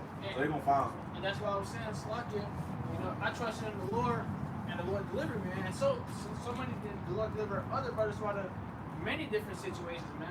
When you and brothers like the brother Ibar say, you can talk about it all you want, but when you actually in that predicament, what is your countenance going to show? How are you going to act, man? Are you really going to trust in the Lord? And trusting in the Lord in life or death situations for the majority of the brothers, and you see brothers still here. Our brothers kept the faith in the Lord, have them prevail, and that increased our faith even more. Hey, keep trusting the Lord, man. No matter how it looks, just trust in the Lord. He got you. Right. Put you in a situation that will get you out. Right. And if I may add too, which is your pop thing, because even the small things, man. Hey, you never know what your HALAL working out for you on the other side, man. Just keeping the faith, trusting the process, and doing what you gotta do to the best of your ability, man. She get hard, a little gonna make a way, man. All right, you never know, you bro. Gotta believe that. You gotta believe that's right. Who you believe. That's right. And the Lord, you gonna be grateful, man. You gonna be grateful. You understand that at the end of the day, when things will work out for you, man. And you gotta appreciate the little. Yeah, you remember the movie The Matrix? You had Neo, where it was telling him, you the one, you the one, you the one. And he didn't even believe it. And he came into that situation when he was fighting those agents. And then they was like, well, what's going on? And I believe it was Morph, he said he started to believe. And when she started to believe, then he said, you telling me I can dodge bullets? He said, I'm telling you, when you're ready, you won't have to. And that was true, because by the end of that movie, he didn't have to dodge bullets. Like, first he was dodging bullets and shit. Yeah, he didn't have to dodge bullets. He was able to stop him in midair. You know, in the second one, they showed you that scene where they all was shooting at him. He was looked at that shit, and they dropped to the ground. That's the power that the Lord bestowed upon his men. So you make a situation where, say, like we just gave you the analogy, you're in your house and you walk out, you hear something in the living room, you walk in the living room, 3 o'clock in the morning, it's dark as hell in the house, you know, all of a sudden, goddamn soldiers cloak, you turn lights on, soldiers cloak, they on the cloak, they got guns on your head, come on the ground. What do you do in that moment? That's bread. They might even start shooting at you already. The Lord may have wear a orb go around your protection, a force field. Real and shit, the bro. bullet gets stuck in the force field, and then Right. you just They look. yeah! They all fly back at him. But You know? Jamal gonna try to run and get the nine. Nah, Jamal gonna crash out. Really crash out. Jamal gonna crash out, bro. I ain't gonna try to grab the damn kitchen knife. Some carnal shit Jamal gonna do, and he gonna crash out. He's gonna make haste. Right. It's gonna say the wicked fleeth for no man pursueth. These devils come up and they just be asking questions. Niggas just start running, man. You know, that just go to show you guilty. That's hey, you got a lot of Jake get put to death that way, man. Right. The Lord has to put an actual spirit on us to stand firm in that time, man. When you because the body naturally fears. That's one of its defense mechanisms, man. You gotta trust in him. Yep. That's you trusting in the Lord. And that's beautiful, because when you're in a mindset of fear, the state of fear, and your spirit actually kicks in, and that's what has you conscious, man. Right? When your spirit, when you actually thinking logically, man, you're Well, when you're in fear, your body goes to a state of fight or flight. So there has to be a third state, which is spiritual. Man. spirit, you gotta conquer that. You gotta have to know. Hold on. And I've said that before too. No, my body is nervous. My body's in fear. But I'm aware of that. Okay, like, I understand what's going on. How can I maneuver out of this? Okay, what can I do to strengthen YAHAWASHI? And that's what brothers like to always say. Like we say, trust in the Lord, man, because no matter what, whatever situation you're in, man, the Lord put you in that situation. He can easily get you out. It's like a finger. That's nothing for the Lord, man. Right. Hey. The Lord probably just throw you in a situation randomly one day and to put it on the ear like, hey, go fuck her, go mess with her. Yeah. What are you gonna do? All right, you keep faith in the Lord, or you can end up fucking up. Now you go to jail just because you failed the test, man. Hey, I can attest for that too, man, because hey, me and this brother, man, many of the times we done, been in situations where God that we done got, pulled over, whatever bullshit, Esau felt like, and pulled us over, man. Pulled over. At one time I got pulled over for like, they say you ran red light, you ran 3 stop signs, a whole bunch of stuff, which Esau be elaborating, man. For a whole book. And then, first thing, he once you leave, first thing, anything, you send up prayers, and next thing you know, he comes with a whole different spirit than when he approached, man. He said, oh, man, Right. you let you go, man. I know it's a long night, what I'm saying, hope you get home safe, I'm gonna let you go, man. Let's offer the warning. And it's like, yo, call him as well. You know what I'm saying? Right. That happened to me the other day, actually. I was driving to work, and I go to work early in the morning. Like, I gotta get up at like 4:30 in the morning. I'll be up until nighttime, and I'm half asleep. I end up running the red light, cop right behind me the whole time, turn the lights on, pull me over. And I was like, I just, hey, how you doing, sir? Where you going tomorrow to work, man? Did you read? My bad, bro. I just woke up, I'm just getting up, so. Okay, hold on one second. He go to his car real quick, he come back, give me a warning, and he let me go. And then I was like, damn, okay, I'm praise, whatever, then I had got back, when I had gotten my job, like I said, I go to work early, but I'm in that motherfucker 5 o'clock in the morning. It's still night outside. So I go to my job, and I went to my job, and I went to my trunk, and I just kind of set up my trunk a little bit to get something out of my trunk. I sat down, and the spirit told me to look up, and I saw 2 chariots, one going that way and one going that way. So it was like they was with me. The angels was with me, and they helped me get my job safely. And when I got there, they departed. That was spiritual, bro. Because this shit made me like, I was like, damn, bro, like You never know. You're faithful. Yeah. You never know, bro. You know, so the angels are always watching us and protecting us, no matter where we go, what situation that we in. Yeah, and you got angels that's The cop was like, okay, because he's like, I don't smell it. I'm like, no, I don't do nothing. Man, I don't do that shit. I don't smell it. But a cop can fucking lie and say he smells some shit, bro. Yeah, he can plant something. They do that shit to niggas, bro. Even my cop got sentenced.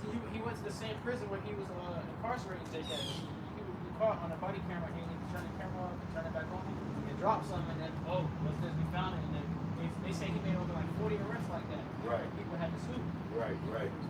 Because it's your word against their word. I saw the other day where it was a Jake who got arrested, and he had a bunch of money on him. He said he was going to pay some bills. He had you saw that. He had like 7K on him when they going to pay some bills or whatever. It was like 10K. And one of the cops stole his fucking money, bro. Like $1,000 worth of money. He's like, wait, so I can wait for my money. They're like, no, chill, you calm down. The cop said, no, I didn't. He kept denying it. But then he said, man, check his card. He said it's not right now. He's watching that nigga steal his money. So they end up doing, the cops just happened to listen. They able to go over there and check the look of the car. And right in the motherfucker's side thing, it was demand money, man. The receipt. This nigga was lying all the time. I didn't know. I didn't take your money, dude. I didn't take your money. This Edomite, this guy got a badge. But he said robbing Jake. And Jake said, man, because I ain't tripping about going to jail, bro. I know I'm going to jail, but hey, niggas stole my money, bro. Like, y'all gotta have a protocol for that, bro. Like, y'all need to check him. And they was like, no, we ain't checking that shit, no. And he finally checked him, and he found out he really stole their money. But if they never checked it, it would have been his word against their word, and he would, He still would have been behind. He would have been out $1,000, and that cop would have been having a devilish amount of. Yeah, I got to arrest him. I got to spend his money. Right. And then that same cop will come and start fucking with you for the rest of your life. That's why the scripture says, let a man hold himself diligent under the fear of the Lord, and his house shall soon be overthrown. Because, hey, if you ain't serving the Lord truthfully and sincerity, and constantly, daily, okay, guess what? Your house is going to soon be overthrown. This is going to get to a situation where you're going to require the Lord's help. And he ain't going to help you, man, because you ain't been serving him. Right. So the actual spirit has to be put onto you to remain calm in these situations. Now, I've been in situations, brother, and a car may be spinning up the road. Something just hit, like the spirit. Lock in. Brother, when you remember afterward, man. But you're safe. Somehow you're safe, nothing happened. Real. You like a fucking professional driver all of a sudden. One time my car, it started fishtailing. Because it was an Edomite, bro. It was early in the morning. It was an Edomite. Damn demon. This was a while ago. I'm at an intersection, and I could have went, but I told him to go ahead. You go ahead and go. And he goes, and this motherfucker like brakes checking me and just fuck with me. It's like, bro, it's like 7 o'clock in the morning. What are you doing, bro? And then he brake checking me, and I had stuff. I'm looking at my phone, looking at the video. I had stuff in my brakes, and real quick, and my shit started hyping by about to hit him. And this guy's looking on the like looking in the window at me like laughing, saying, "How?" It was a demon. It was a demon on this guy. Stepping on my brakes, and my car started fishtailing. And I'm like literally in traffic, and literally it was like a fucking SUV coming right here, a white SUV. And this SUV coming right here, my car is literally turned this way into the SUV. I see everything inside the car. I'm just looking at her kids and everything in the car. I'm like, what the fuck? Is my car was fishtailing. It started going, your car fishtailing go like that. It started going like that. And at one point, I'm like, listen, there's a car coming this way, and I'm literally looking into the motherfucking car, about to go into this people's car. I ain't have no insurance or nothing. And out of nowhere, the car went. It's like this, like that. The spirit took over, and I like turned into a fucking NASCAR. I was like, man, like locked in. I was like, oh shit, what the fuck? So this guy in front of me, I'm looking like, oh, what the fuck? I'm like, this guy, he look in the mirror, he like at the rear mirror at me. He's laughing at me. And it's like his face was like all distorted, it's like a demon. It's a demon. So we got to the light of head, and I fucking parked my car, and fucking got out, about to run, take his ass. He drove out real quick. I said, I just had to calm down. Like, this is all the Lord, man. This is all the Lord, because it was a spiritual attack. That's all it was. You can get up in the morning, you got still got crack in your eye. You trying to get, and the Lord will have a demon jump on somebody just to fuck with you, just to try to catch you off guard. But the Lord is with us, bro. That's your part, man. On that. What shows you those little short testimonies, man, is the reason why trusting the process and trusting the Lord. even when it comes to these times happening, man. Right. When even worse times come. Those are bad times, but it's gonna get much worse. You gotta trust in YAHWAH, you gonna shut the whole way, man. Those are faith boosters. How much more will we see something on the, you know, that's a little scale. How much on the bigger scale? Bigger scale, You know what I'm right? saying? When everybody catching hell, and the Lord only, you know, allow you to escape. Right. You know? Life situation. Right. But it's like standing in a situation like that too, where everybody loses power during hurricanes and stuff, but you still got life. Like, oh, I ain't no Right. power. That was the most frustrating truth.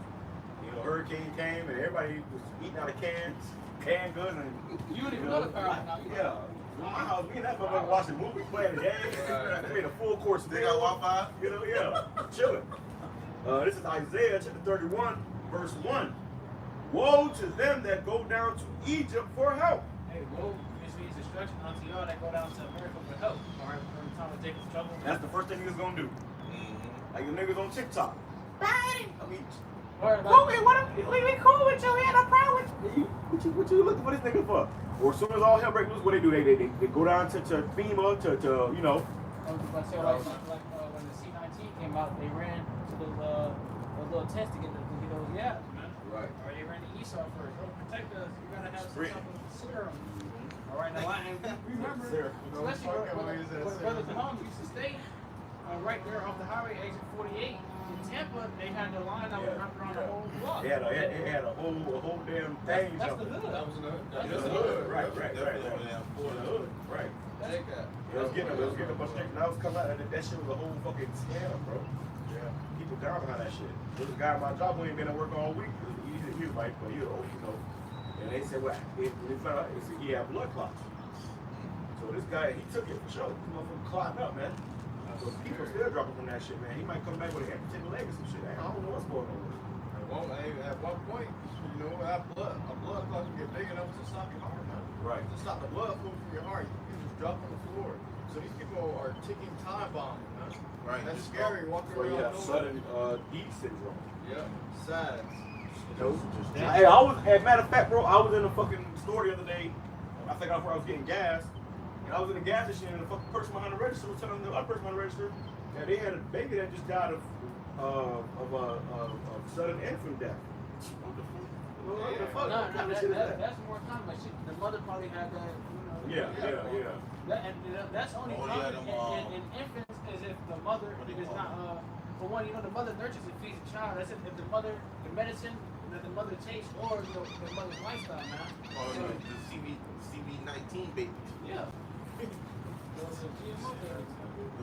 But it says, woe to them that go down to Egypt for help. And America's modern day Egypt, and stay on horses and trust in chariots because there are many. Hey.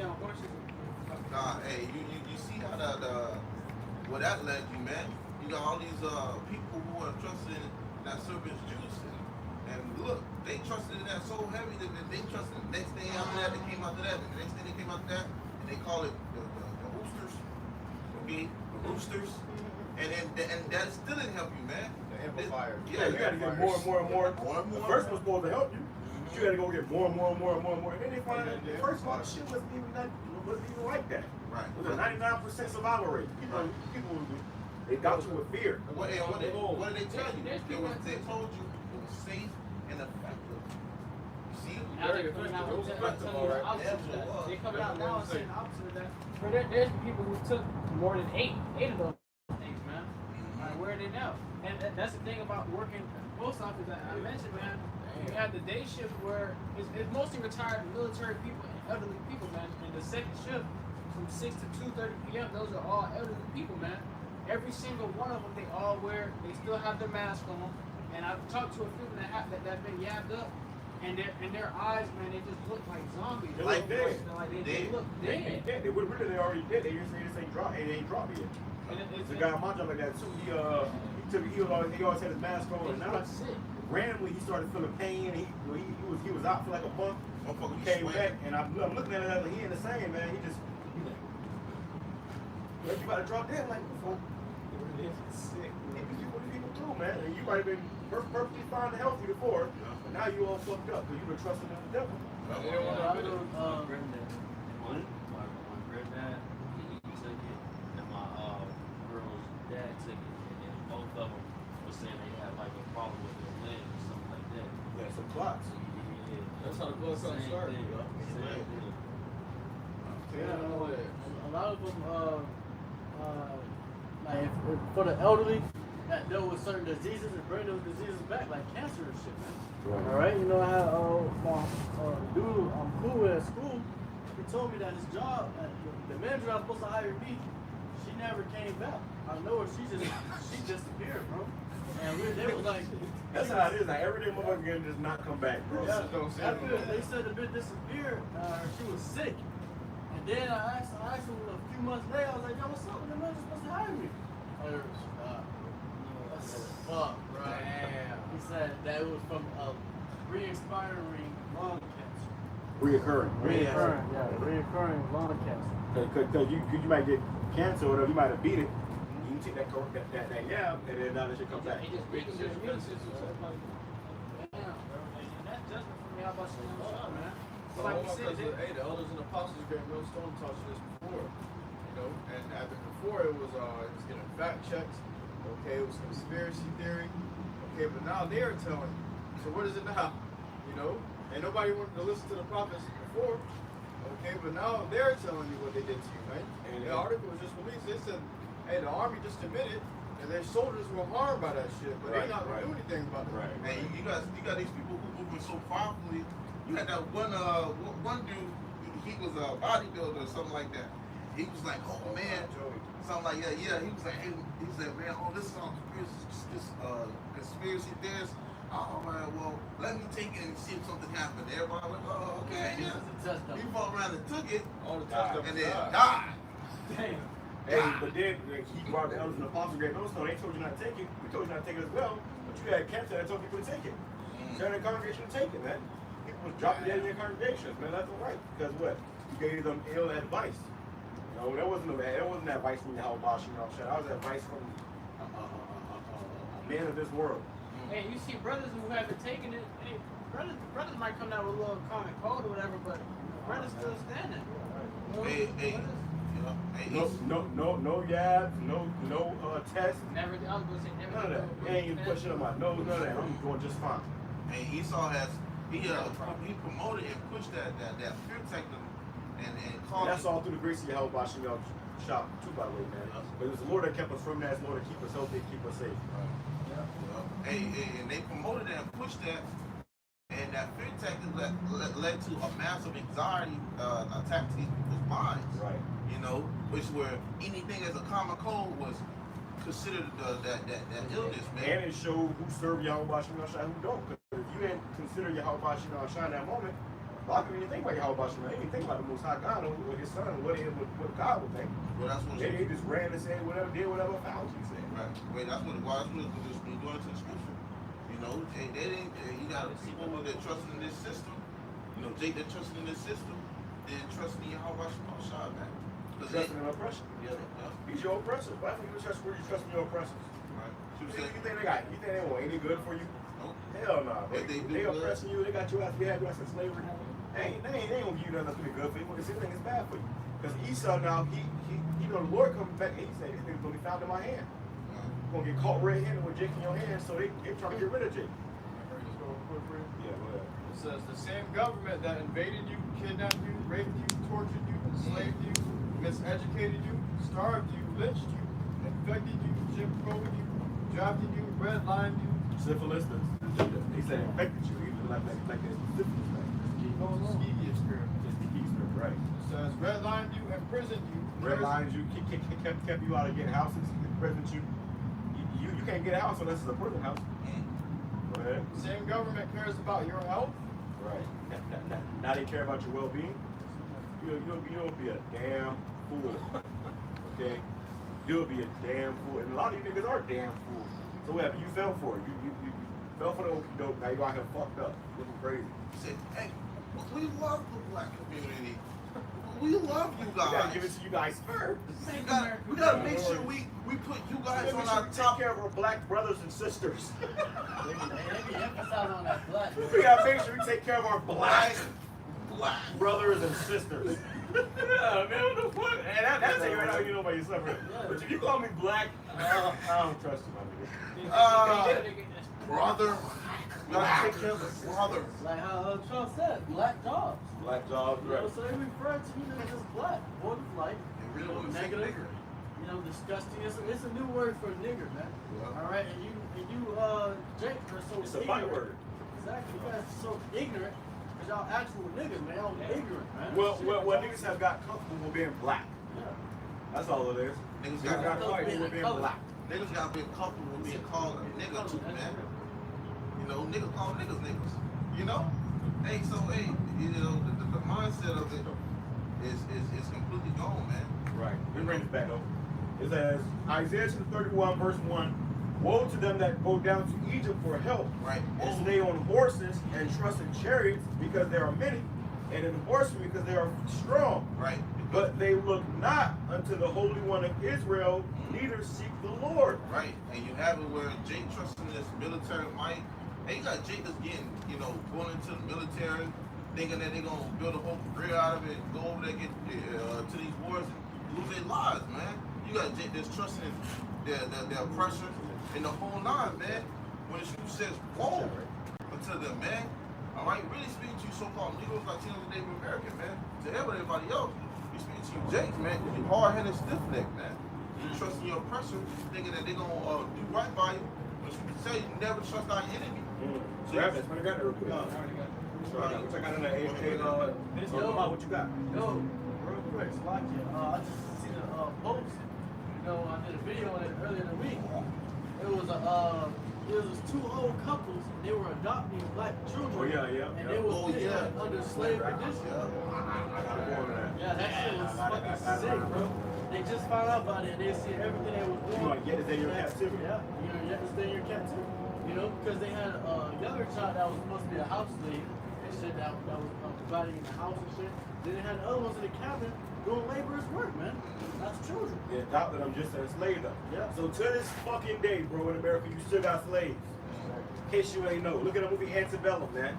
They still do that shit. You go down the wrong street in the South on the late night, you might find yourself in slavery again. Hey, they still got Sundown City, man. Yeah, it was a FedEx worker. She was saying how their job told her she can't go down certain streets and go in certain cities. Man, this shit is real, bro. You niggas got blinded by some damn, Damn. not even reparations. What do niggas get blinded about, man? Freedom. You got blinded about words, really, because you really ain't Right. no freedom. They got blinded by You ain't got no rights either. they got blinded by the saying of rights and freedom. Government assistance. That was It another. says, No, they really got blinded by the Lord, man. Because the Lord Right, really put us in their mind. You know, when you think about it, because the Lord says, I have the devil have put an image in your mind where you can't even come to this truth, man. Right. The Lord has put in your mind, you know, these devils have made you go through all this type of slavery, break you, until you start looking at them as actual masters, man. You don't believe that you're a slave, man. It's called Stockholm syndrome, man. All right, and that's really the Lord, man.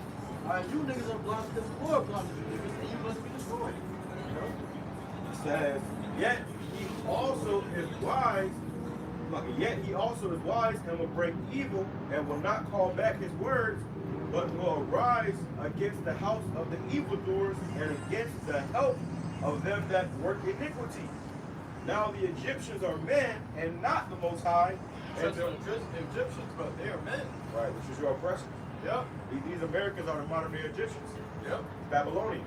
The scriptures say, first be the man that trusteth in man, flesh that trusteth in flesh, making flesh his arm. Because what? These men fail. They run out of breath, they get tired. The Lord said he never gets faint, he never gets tired. He never has to rest, sleep, or eat. Men do, man. Okay? And men are they can fail to emotions. You know, the Lord isn't the same, man.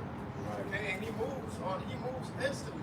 You got an instance last night where I got like a rain camera and it shows the community, what's going on in the community. Everybody just got a rain camera in the area.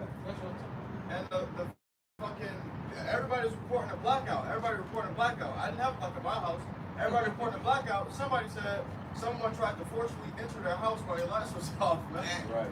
What you gonna do when that's how you gonna call the cops? And that's they gonna what? take 10 minutes to get there. How long was that blackout? That blackout lasted like 2 hours, 3 hours. So your first hour, we're going to come breaking your house and shit. Man, come on, bro. That's this shit finna get real, bro. That's why you gonna need your whole body shot with you, man. Cause when that was 2-3 hour blackout. Motherfucker already trying to break in your house, man. Right. So imagine when America's all of America's facing a blackout. It's over, bro. Right. You gotta eat it. Everybody ain't gonna be able to call the cops. Hey, those rich ones are And it ain't gonna be no news, no app to tell Right. No, then they said try setting off the car alarm to scare them away. What the fuck? what brothers remember that the one movie where there was a Jake family, but they were in a rich neighborhood, and all the Edomites were basically like they're like killers out there. Basically, I think Show Bill. It was basically where it was kind of like Jacob's Trouble type of scenery in the rich neighborhood. That scene of rich neighborhoods, man, those were the first houses that got rummaged into, man. Those houses were the first that were pillaged, man. People were going, hey, where's the closest rich neighborhoods in our city? Let's go there. They got the cars, they got the money, they got the stuff. I don't remember, it was an old movie where people, they had red jumpsuits. I think it's like a family that wore red jumpsuits. That's about us. It might have been us, maybe the first It don't matter what it was, I don't remember what it was, but basically it was in that the scenery of Jacob's Trouble. All right, and people went pillaging people, man. Like you said, within the first hour, man, people go like these government officials. All right, all these people notoriety and power, man, they're about to come down with it. I had a dream of that, bro. I had a dream that we got EMP, bro. And then right when we got EMP, all you heard was glass break and fire just pop out of nowhere. It's like motherfuckers was just waiting to get EMP. All the lights got shut off. And it was just killing. Lights go out. Yeah, the freak's gonna come out. You know, they lose it. So people all know these people are here, they waiting for something to happen. They waiting for, then you got these preppers, they all waiting for something to happen. When it happens, that's when people gonna really start showing true colors. You see? I was just gonna say that. You're gonna be high with your family in the tub, you're gonna hear the damn window break.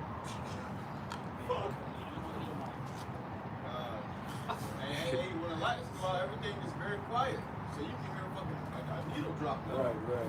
That's gonna be scary when you can hear people all the way down the street screaming for their lives. Their house getting broken into. You gonna have your neighbors getting dragged out of their house. That's when your sister.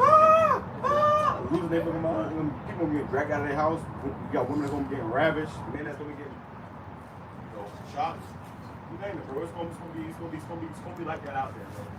That's why the Lord has been preparing us this whole time, having us doing this work right here. This is all that's gonna matter in that day, man. Nothing else gonna matter in that day, but what we doing for your whole body shot right now in our faith. See?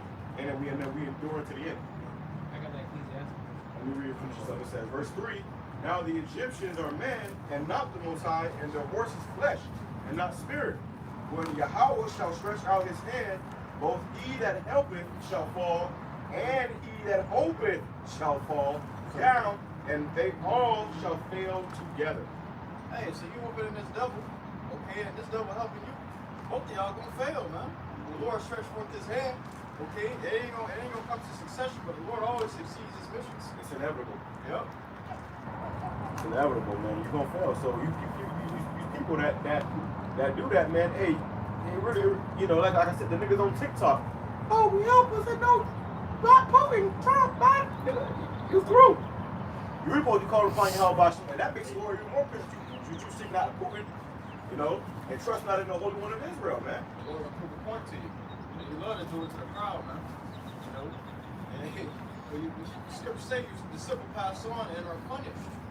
Because you want to be simple, you trust in the simple things of the earth, you trust in these devils, okay, guess what? You're going to get punished for it. And we've already seen a great big example of that, man. People still talking to this day from that shit. This is Isaiah 30, verse 1. This is originally what I was reading, but it says, woe to the rebellious children. Say that Israel. That take counsel but not of me. They take counsel but not of the Lord. They calling up the nearest FEMA center. Okay, they calling up. Hey, when something happens, niggas was waiting for Fauci to get on TV. Right. If something happens, the first thing they go to is Esau, Edom. What can we do? What can we do about this? Call the police. Where is Fauci? And now Fauci get death threats and shit. Okay. So you can't trust it on man. You gotta trust in YAHAWASHI, man. don't trust in no man, you trust in Yahawah, BAHASHAM, YAHAWASHI. Roger was a few years ago was gung ho. He said, "Hey, take it, save it in the factory. You're gonna be alright." And I ain't telling you it was bullshit. You know, Fucked up. Fucked up. you don't hear too much from these guys anymore, man. Hey, the threats got to be the threats. It says, but not of me, and that cover what they covered, but not of my spirit. So they cover themselves with a cover, but not the Lord's Spirit, man. That say that they may add sin to sin. So that they may have sin to sin, man. Okay, because they know if they want to be protected by the Lord, they got to cover certain guidelines. They got to follow certain rules and live a certain way. And you work more. Yeah. Damn. The niggas don't want to stop that, man. Well, that's what I thought. I was watching the thing. I was goddamn big ass seafood, man. I was like, man, they gonna damn. You know? And that's why they don't want to come to Yahawah, BAHASHAM. That's why they rather go to Esau and depend on Esau. Because Esau will let you be a nigga. Just don't beg it across the street. Yeah, Esau will let you, you know, he ain't got on a bunch of abomination there. When it comes to Yahawah, BAHASHAM, you can't do that. You don't have to speak for yourself. It says that walk to go down into Egypt and have not asked at my mouth to strengthen themselves in the truth of Pharaoh. They don't even sit up in prayer. Right. They don't even say, Lord, what can we do? What should we do? Lord, what should we do? And then they post on Facebook or social media, pray for me. Right. You know? But they ain't pray. You ain't pray, nigga. You want somebody else to pray for you? They praying to different gods and shit. God was getting worse for you. Dang. It says, right. It says to strengthen themselves in the truth of Pharaoh and to trust in the shadow of Egypt. To strengthen themselves in the strength of who? America, man. Because America's modern day Egypt. You know, the shadow of Egypt is America. You know, they came after Egypt. You know, and this is what we're brought to for slavery, the house of bondage, man. So they want to strengthen themselves in America's products, man, with America's forces. And guess what? You're gonna find yourself surely fucking forsaken, man. The Lord say, trust in Him, and you will never be forsaken. Right. But hey, this devil was forsaking you countless of times. Yeah. He's a covenant breaker. He tell you he's gonna do this for you. Guess what? He turn around and stab you in the back. His words were smoother than oil, but yet with the drawn swords. Right. Hey, how many times did you ever have to keep going to get to this point? You know, he dead. See someone left over lifeless, man. Nigga ain't gonna get it. Right. That's the point. They shall know that I'm the death my pain. Yeah, how long will you super one's love and simplicity, man? You know, so Jake is in a dog mindset. You know, as long as they got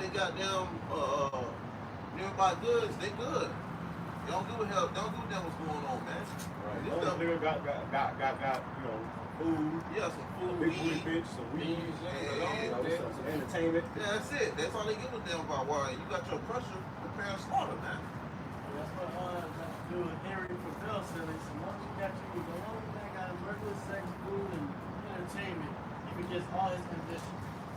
All the things that he worked for. He forget everything in his own goals. And he forget his oppression. Don't get his oppression. It says,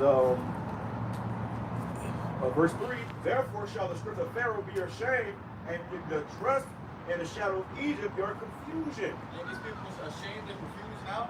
Now that they're telling you the things that they took were safe for you is now harmful, deadly. It's killed many. You had these other countries. I believe it was, I think it was Japan. They came out and said they admitted and they apologized to their citizens, and they said the YAP has killed millions of our people. So where are the numbers that over here in America? No, we ain't seeing these numbers. These niggas fabricating the numbers. Okay, they say, okay, a few people may have had adverse effects. No, man, that was a fucking biological weapon, and they're now admitting it. They're taking these things to court, man. Talking about this may have been a biological weapon. You got these other countries, they saying, hey, America gave this to us for our people, and millions of our people died. You think they're not mad? You think they ain't gonna rise up at the opportunity, the first opportunity they get to kick America in the ass, man? It says, they were all ashamed of a people, verse 5, they were all ashamed of a people that could not profit them, nor be an help nor profit, but a shame and also a reproach. These people are your reproach, man. They're ashamed of you. Because guess what? This is your superhero. Everybody looking for Superman. The white guy with the red, white, and blue outfit on, and the cape. No, just the white guy. Right. It just gotta be a white guy, man. As long as it's a white guy. Everything we say out here, if a white man was saying it, hey, niggas would be round up, man. Niggas would be standing front and center. Okay? It says, verse 9, Isaiah chapter 30, verse 9, that this is a rebellious people, lying children, children that will not hear the law of Yahawah, which say to the seers, see not, and to the prophets, prophesy not unto us right things, speak unto us smooth things, prophesy deceits. So they want to be pacified. You gotta see. Yeah, because like Brother said, they gonna be pacified, man. They wanna be hearing good things and not things that's to come, man. That's in the scriptures, man. The Lord give you fair warning, like Jeremiah 30:7, man. Which will tell you, verse 4, where it is gonna be a time of what? Of a fear, man. Okay, not a peace, but a trembling, man. So if you have they want to hear the opposite of those things, man. Oh, this is not for something for smooth sailing to you, man. This is something to tell you the truth, and it's hard, and it's harsh, man. All right, and that's exactly what the church do the complete opposite, man. Right. That's why these people go to these churches and sit there and still be they be as wicked as they come in and come out even wickeder, man. Like the point I touched up on earlier, the Issachar church, Mexican church, was selling plots in heaven for $100, man. That right there in itself is a scam. You know, it's showing you that these people they're going to this church, they believe in their pastor so much. If I give you this $100, you gonna give me a space in heaven? They said the Lord told them to do it. The Lord told me to do it. They don't know the Lord. Well, that's The Lord ain't in them churches, so they don't know the Lord, man. Right. I think about a video about that, about a pastor who niggas say he was ascending up into heaven and leaving his congregation behind. This nigga had a rope wrapped around him and was going up into the ceiling, to the attic. He had the piano move, nigga went into the attic. Nigga, oh my god, niggas are fucking simple, bro. The Lord ain't dealing with niggas like that, bro. The Lord gonna have to leave niggas, that's why niggas gonna melt, bro. Lord shall leave you there and melt you. Yeah, hell of a drug. And you got niggas that's fighting for Christianity to this day. What the fuck you fighting for Christianity? You are Christianity as slavery. You learn Christianity as slavery, nigga. You still holding on, you got Stockholm syndrome, still holding on to plantation Christianity. Lord gonna vaporize your ass, man. You got niggas who think that they come up against us because we teach the truth. They think they teach Christianity, that's the truth. Lord gonna vaporize your ass, nigga. They go home with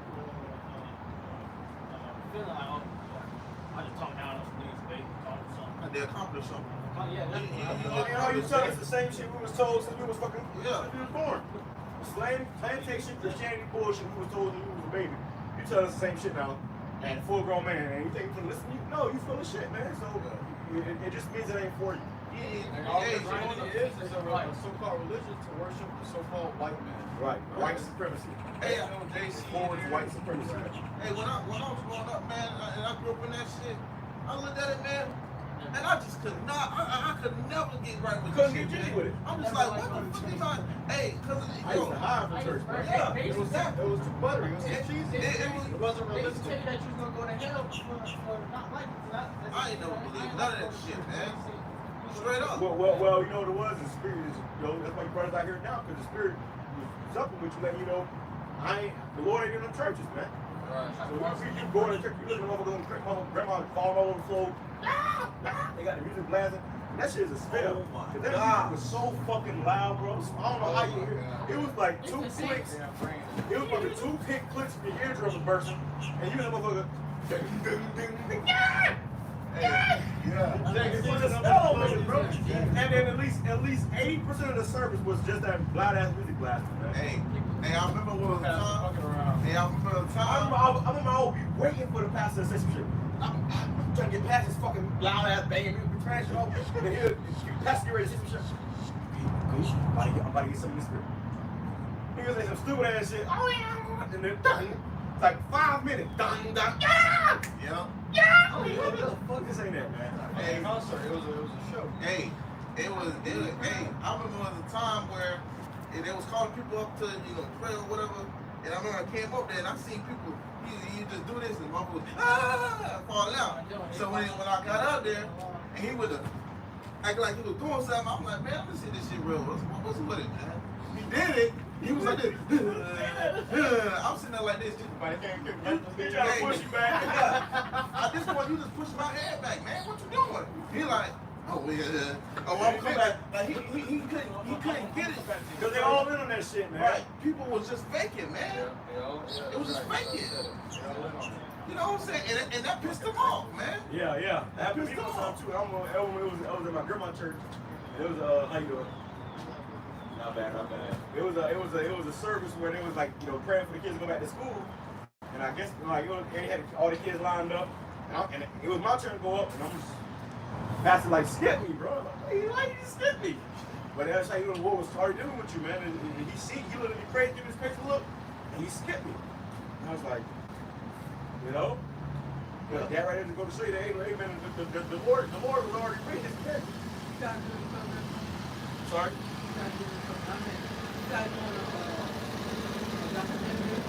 We teaching the Bible.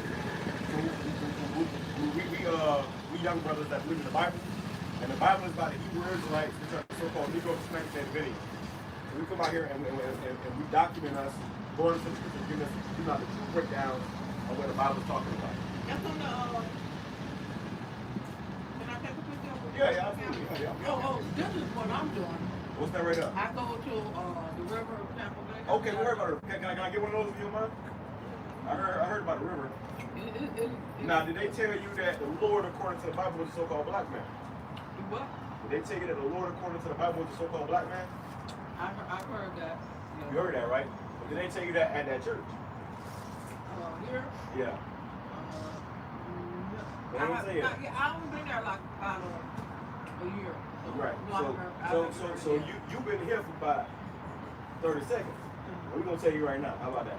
What do you think about it? Yeah, I've heard. Okay. Well, somebody grab it real quick. Go to Revelation. Go ahead.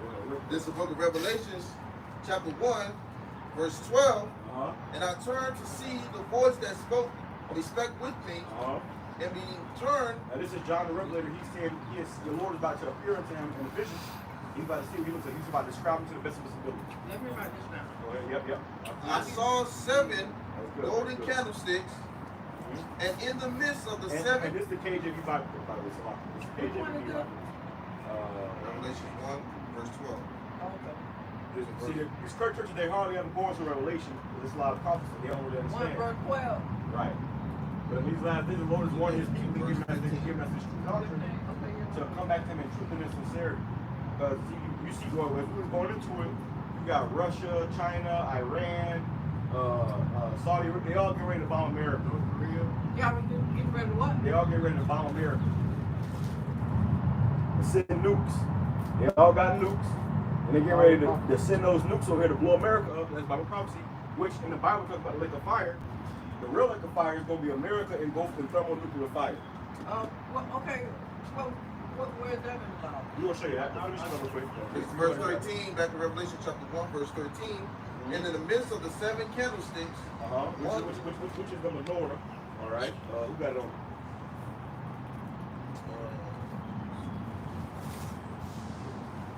Right here. Actually. Oh yeah, right here. I got it right here.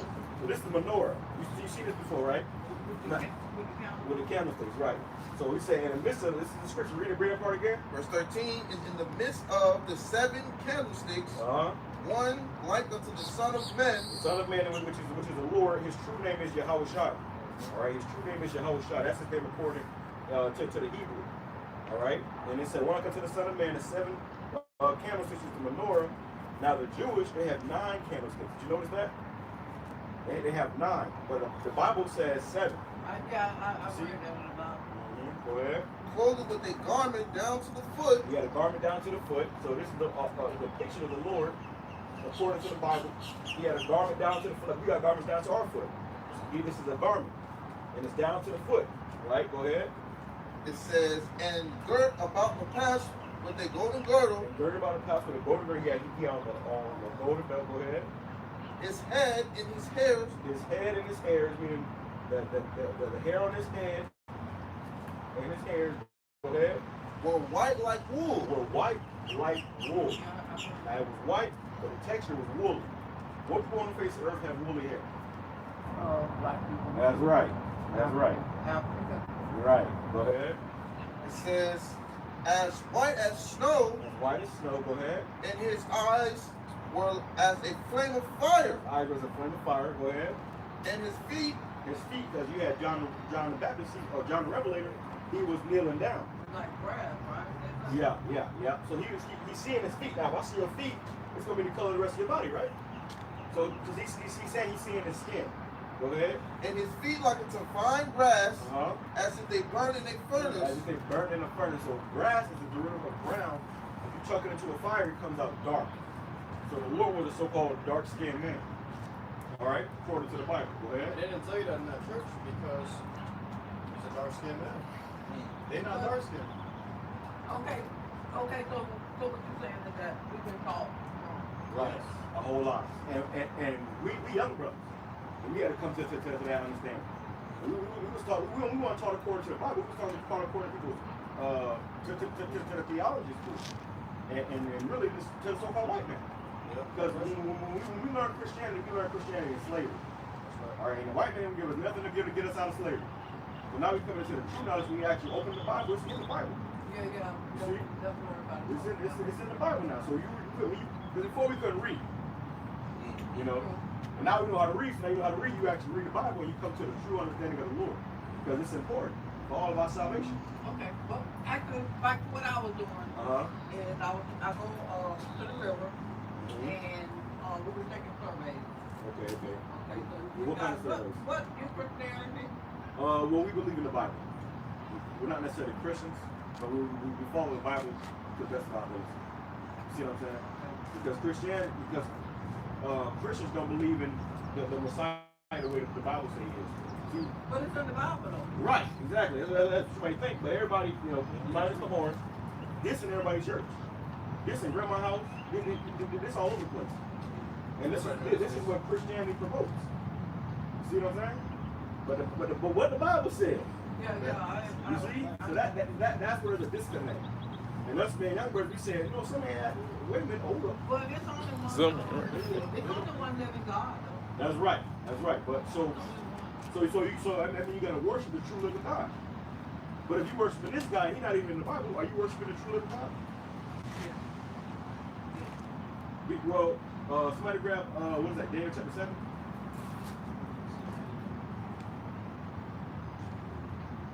See right here. Well, Daniel 10 and 5. Go ahead. This is the book of Daniel, chapter 10 and verse 5.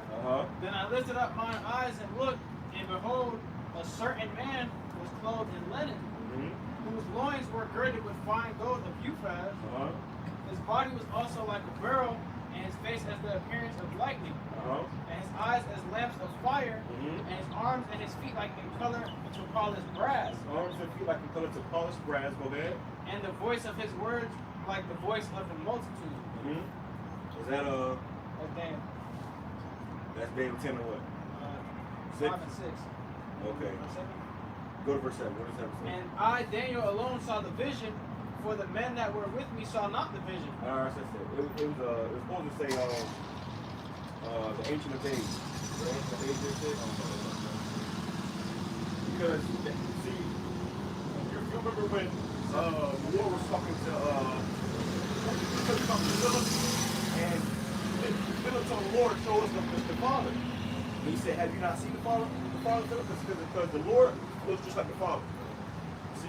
So in order to get to the Father, though, you got to go through the Lord. So if they ain't giving you the right Lord, then you ain't getting to the Lord. Right. Exactly. But you got to come here in truth and sincerity. Somebody grab that. You grab that the true worshipers. But anyway, this is where I go. You heard of the river Tampa. Right. So what are they asking? Are they asking you to get us to go there? No. Actually, what we do is we go out and move that soul. Same thing you got. Okay, good. And you win the souls, are you winning the souls into the truth, or are you winning the souls into the river? Well, is the river teaching the truth? Yeah. They tell you that the Lord is so I think you should come. I'm definitely not coming. All of y'all should come. We would never get it. They don't teach that. Yeah, they're not teaching that about the Bible. That's a business. There's no offense to you, but you see, what the scripture says, going to the highways and hedges. So we out here in the highway, you know, in the elements, you know. They in some building. No, I really, come out. I understand, but they in the building teaching. See, what we do right here is I got a survey. What we do is we just take the survey, and right here, what we do is we ask, this is the sinner's prayer, and once you pray the sinner's prayer, you can say yes or no, whether you accept Jesus Christ as your Lord and Savior. But the Lord's name the letter J is the oldest letter in the alphabet. So what did they call him 2,000 years ago? The newest flock. So what did they call him 2,000 years ago? I don't know. I was talking to somebody yesterday and they were saying Yahweh or something. Okay. So they getting close, but the Most High's name is Yahawah. Which means he is, he exists. His son's name is YAHAWASHI, which means he delivers. But this is what I don't get. Why? Why does it matter? No, I'm saying it's only one living God. So why is everybody one? You got this denomination, you got this denomination, you got this denomination. But it's only one true living God. Right. Well, that's because you got everybody trying to remix the truth. They're trying to remix the weights. Because see, somebody can lead you to say you're trying to get to God, right? Somebody can come in there and mislead you to a false God. And you got to accept him as your Lord and Savior. Right. And you got to believe. Right. But also the scripture says faith without works is dead. Now they got you out here working. I see they got you out here in the weather. They got you passing those things. I don't mind because it's a joy because heaven rejoices when you win one work. Right. Now that's true. The angels will rejoice. Yeah. But you got to bring them into the truth. Right gospel. The right gospel. There's many different gospels, but you got to come into the right gospel, the true gospel. Let's show you this real quick. Go ahead and bring it out real quick, brother. True worshipers. Okay. Which one is that? John 4:23. John 14. John 4:23. Go ahead. But the hour cometh, and now is The time has come. We in that time right now. Yeah, Go ahead. right. when the true worshipers, When the what? true worshipers, When the what? true worshipers When the true worshipers. Go ahead. shall worship the Father in spirit and in truth. You shall worship the Father in spirit and in truth. But you got people that say they worship God, right? They already worship the Father in spirit and in truth. That's the only way you can. That's the only way. That's the only way you don't see him. Exactly. So if that church is saying that the Lord is a so-called white man, that's not in truth. No, because we have the congregation is a mixture of everybody. Right, but they bringing you to a white Jesus. I haven't seen it. It's just basically they have big words and stuff like that. But they don't got a picture of a white Jesus. They don't have the picture, no. Okay, but do they have a cross? No, I'm trying to say. Yeah, actually they do. Yeah, you got a cross. When they preach. When they preach. Well, that cross is an idol. The scripture talking about they shall reverence wood and stone. The wood is the cross. The stone is the cobblestone. Christianity and Islam. Those are false religions that was given to us by our oppressors. That's what they talk about Islam. I keep telling you that's what I don't get. Mm-hmm. One God, one true and living God. Right. But I don't know how many denominations. You understand? Right. Go ahead and bring it out real quick. This is the book of Deuteronomy, chapter 28, verse 36. The Lord Yahawashi shall bring thee and thy king, which thou shalt see over thee, unto a nation which neither thou nor thy fathers have known, and there shalt thou serve other gods. There shall you serve. We got brought into this nation, and we was in slavery, right? And there we shall serve other gods. Go ahead. Wood and stone. Wood and stone. So you got people.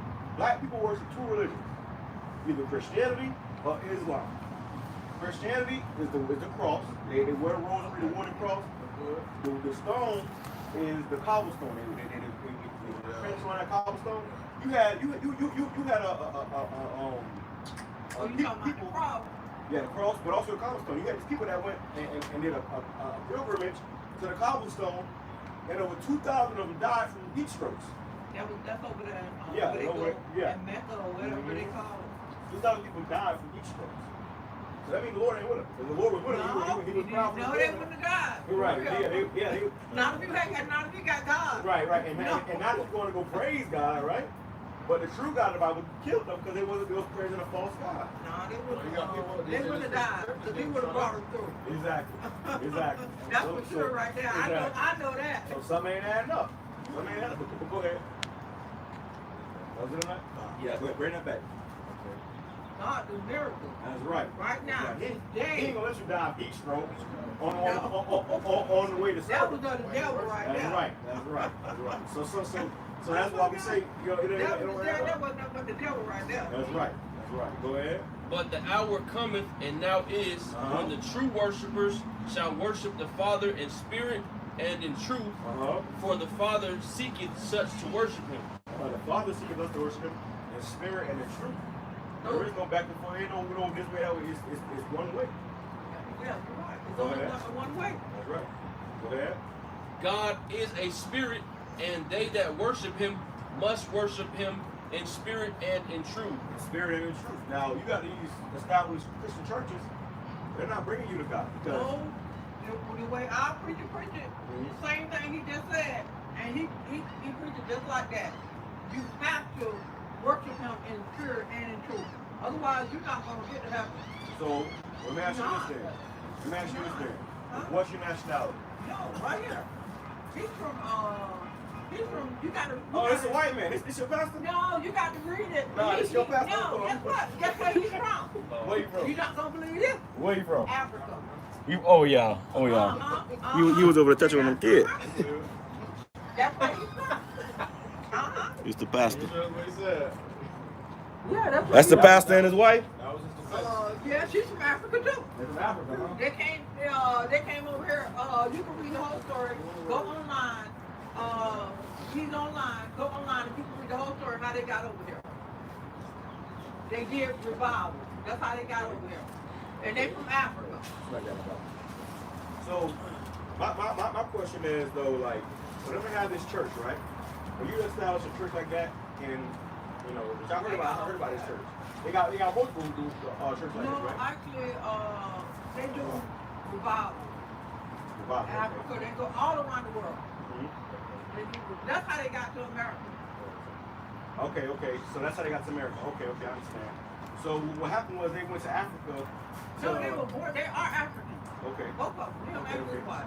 All right. So what's your nationality? I'm American. You're American. So where is American in the Bible?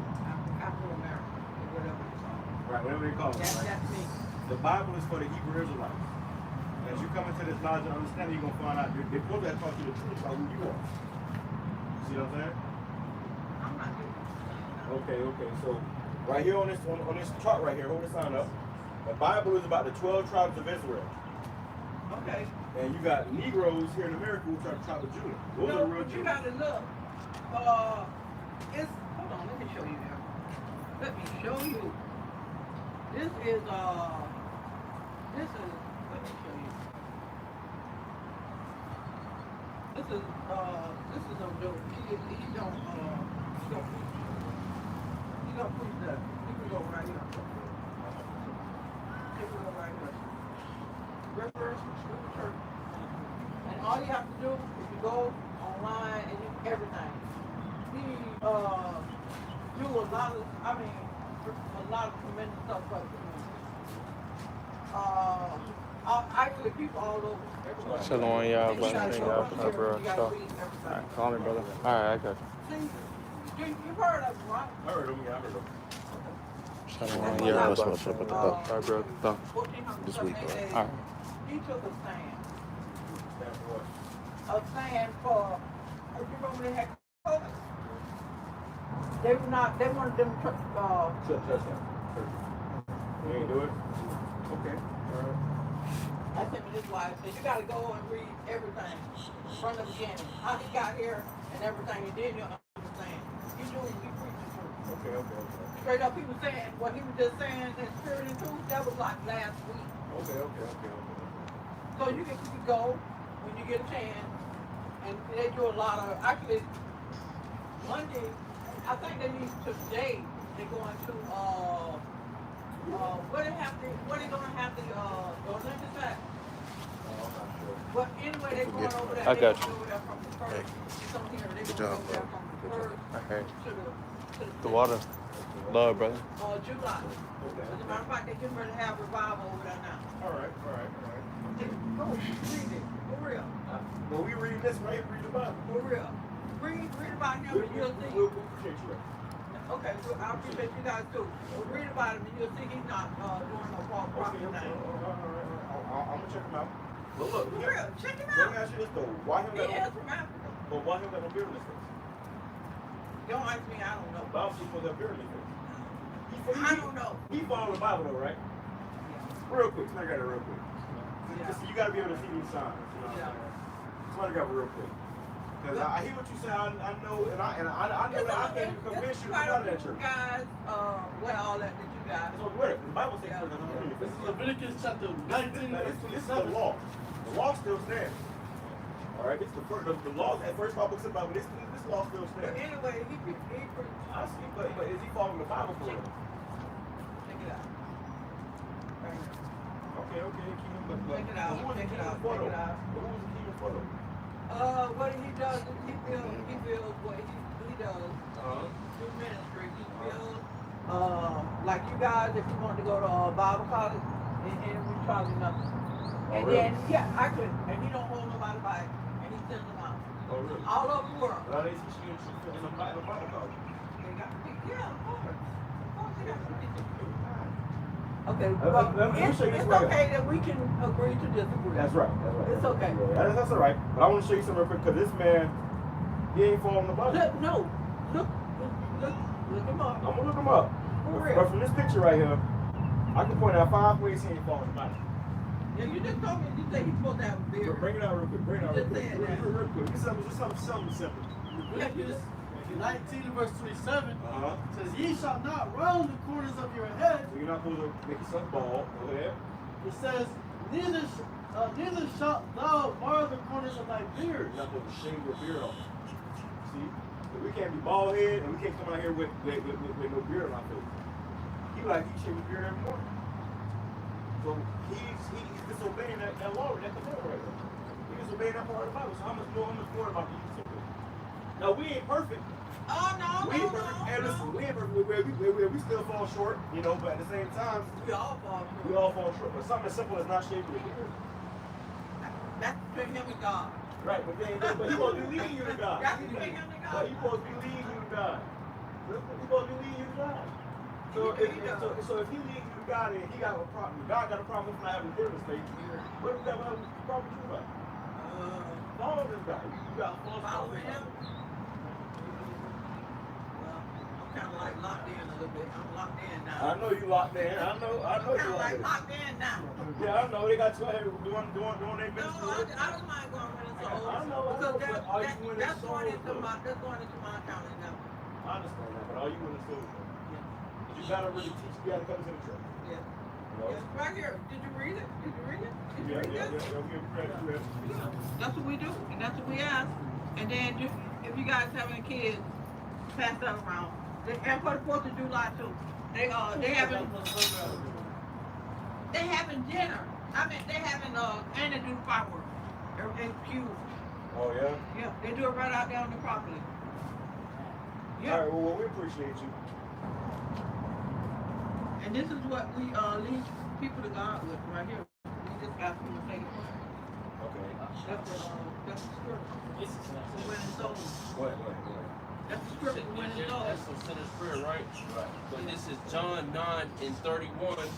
It says, "Now we know that God heareth not sinners, but if any man be a worshiper of God and doeth his will, him he heareth." Well, which one is that? So the Lord doesn't hear sinners. Which one is that? That's John 9:31. Wait a minute. 9:30. So it's come to a point where you really got to stop trying to sin, and we're gonna be sinners regardless, but to the best of your ability. So something like shaving your beard, that's something light. That's something that at a full grown man that you can do. Okay. John what? 9 verse 31. chapter 9, verse 31. When you get home, sister, I want you to read these scriptures I closely. read my Bible. That's good. That's good. Read your closer. And ask yourself, is Pastor Torrance? And you gave me some more to read. Right. You know what I mean? When I get my Bible, and I just go reading. Not my job for knowledge. You know what I'm saying? Good. That's good. Bring the scriptures to your pastor. Excuse me? You want to bring the scriptures to your pastor? Yeah, I will ask you. Good. Yeah. He might get mad. This is the one 9 and 31. This is the one 9 and 31, right? Right. That's Okay, not about the 31, beard. right? About the beard. No, the beard is Leviticus. Which one? Well, ask him about that. Leviticus what? Leviticus 19 and 27. 19 what? 27. No, I don't think it's gonna get angry. Okay. They got a lot of good pastors out there. They do. Actually go online and you'll see the pastors. Do they got any black pastors? Yeah, yes. All right. So One of them out of DC, he graduated, I forgot what, like law or something like that. Right. And I'm not sure exactly where, but they went through the Bible school. Okay. Yeah, a lot of them do. They are good. Right. That's why you guys should come. I don't know if you come. I'm gonna be honest with you. I don't know if you're gonna take it when we come in. Listen, just come and sit and listen to the word. But we already hearing the word right here for free. I know, it's free. So we don't pass the pot around a few times. No, you just pass it out. You have to pay tithes. That's in the Bible. I understand that. You have to pay the tithes. But the tithes was paid to the Levites. Okay, what's wrong with it? Don't worry about it. No, what's wrong with it? But today you came out here and you heard the truth, right? You showed you more like course of Bible.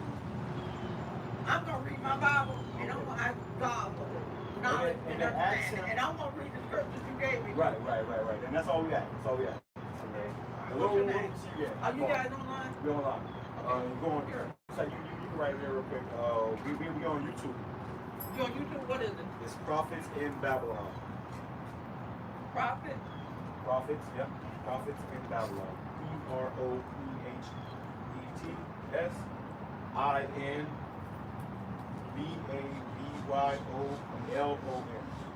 Yeah, what? Prophet? Prophets right in Babylon.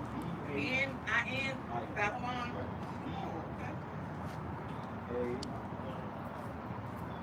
A-L-O-N. Y-L-O-N. You can look at us on YouTube, watch these videos. We always out here, we preaching the gospel. But yeah, But you guys, why don't you get like a building or something too? because the Lord told us to go into the highways and hedges. Don't be doing that. Yeah, we're supposed to be out here in the streets. You got to listen to God. Right, exactly. You got to know that. You got to know that's his voice too now. What? Come out of here. Right. Know that, right? Okay, all right, guys. Yeah, we heard. God bless. God bless you too, sister. Okay, all right. What is your name? What is your name? Ibar. What's your name? I'm Cheryl. Nice to meet you. Pleased to meet you. I'm Cheryl. Lord will see you again. Okay. No, I'll be fine. Okay. I was coming down here to win some souls today, but the rain done ran everybody away. It sure did. You let me over there on the basketball court too. I was looking for him over there too. All right, sister. God bless. God bless you too. What you got? Listen, come on. You don't got it. I want to grab this because obviously that's Jake, man. Somebody from motherfucking grandma, so Jake has the zeal, not according to knowledge, you know what I'm saying? So Shame when it comes to this. What we used to say, you got these older, a lot of these older Jakes, they ain't really not going to get it. And some of them might, but most of them not.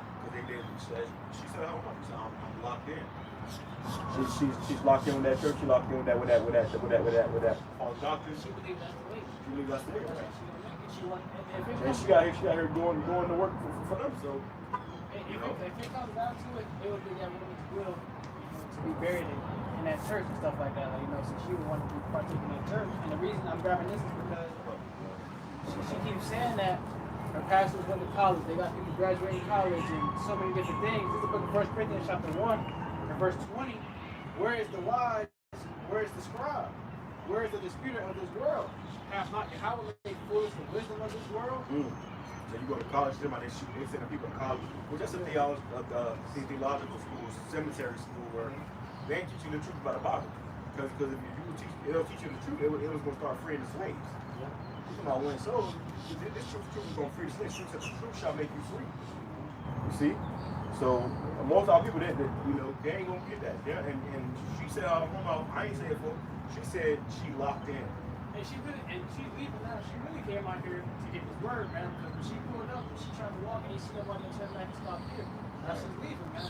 So that just goes to show you, man, that your steps, man, the Lord ordained your steps, man, before you think of what you're gonna do. Because she didn't expect to run down this here, man. Right. She said, "Oh, I want to go down here. I want to pass out things. I'll do this." She said they wasn't making her do it, but she wanted to gain some souls, And even still, that is honest and right as she thinks she is, man. She still does not give respect, man. And the Lord's not with that. Right? The Lord's not gonna judge. The Lord's not. She was trying to lead us astray. Damn, what's the word? The Lord is not going to discriminate when it comes to old, young, no matter what. And you let us people astray, you let us come to a small so the Lord has to put you down too, man. Right. So the unfortunate thing that for people, majority of people, especially like people like Shirley, they're going to be destroyed here. Hey, she was nice. If she make it that far, she was cool, she was nice, but if she make it that far, she wouldn't do. Yeah, we can't save her, man. She was cool, she was nice, she was respectful. We still can't save her, and the Lord can destroy her. And that's the thing. How about she be on shot? It don't matter. The Lord don't care how old you are, how nice you are, none of that, man. The Lord looking down at the spirit that's in that body. All right? And He's rewarding you, recompense you according to your sins, man. And faith without works is dead. So you gotta have faith, but not just faith, but faith in the true doctrine. I got to preach, so I can have one more. It goes on to say, for after that, in the wisdom of Yahweh, the world by wisdom knew not Yahweh, and pleased Yahweh by the foolishness of preaching to save them that believe. All right? This foolishness of preaching is saving them that believe. All right, the elect that's watching, brothers doing this work right here. To her, she thinks she found the right way, man. She's like, well, we can agree to disagree. She's like, well, I hear what y'all saying, but it don't really sound like y'all have the truth. It ain't what a pastor said. So she looking for a pastor favor. And why? Because it was a so-called white man. I ain't had no beard. He had a slick back hair. That she looking for so-called white men to save her, but really you need to help out Shemel Shard. We're going to close out very last precepts, but I'm going to grab this real quick. This is 2 Thessalonians chapter 2, verse 7. It says, for the mystery of iniquity doth already work, only he who now letteth will let until he be taken out of the way. And then shall the wicked be revealed, whom the Lord shall consume with the spirit of his mouth, and shall destroy with the brightness of his coming, even him whose coming is after the working of Satan, with all power and signs and lying wonders, and with all deceivableness of unrighteousness in them that perish, because they receive not the love of the truth, that they might be saved. So she didn't receive the love of this truth, that she might be saved. And most people don't. Most of people are not going to receive the love of this truth, that they might be saved.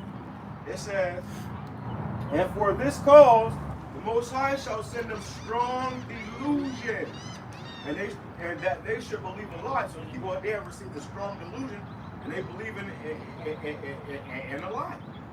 And if I may add too, no matter what the lady said, man, that church is leading her to a white Jesus, man, right. White Christianity, and then on top of that, we're getting led by Edomite. I don't care if this man was from Tampa, Florida himself, Africa, wherever. Hey, that man, I'm not going to tell you, is going to be Edomite. Now, of course, it's not according to skin color, all right, but the things that this man is doing are pertaining to the scriptures, and he's showing himself to be an Edomite, man. And a false prophet, a false teacher. Yeah.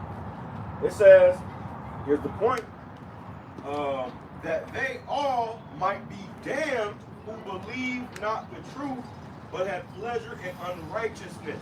Hey, so they all might be damned that believe not the truth. Damn, you're doomed already, man. Yeah, if you don't get this word, then it don't matter what you do.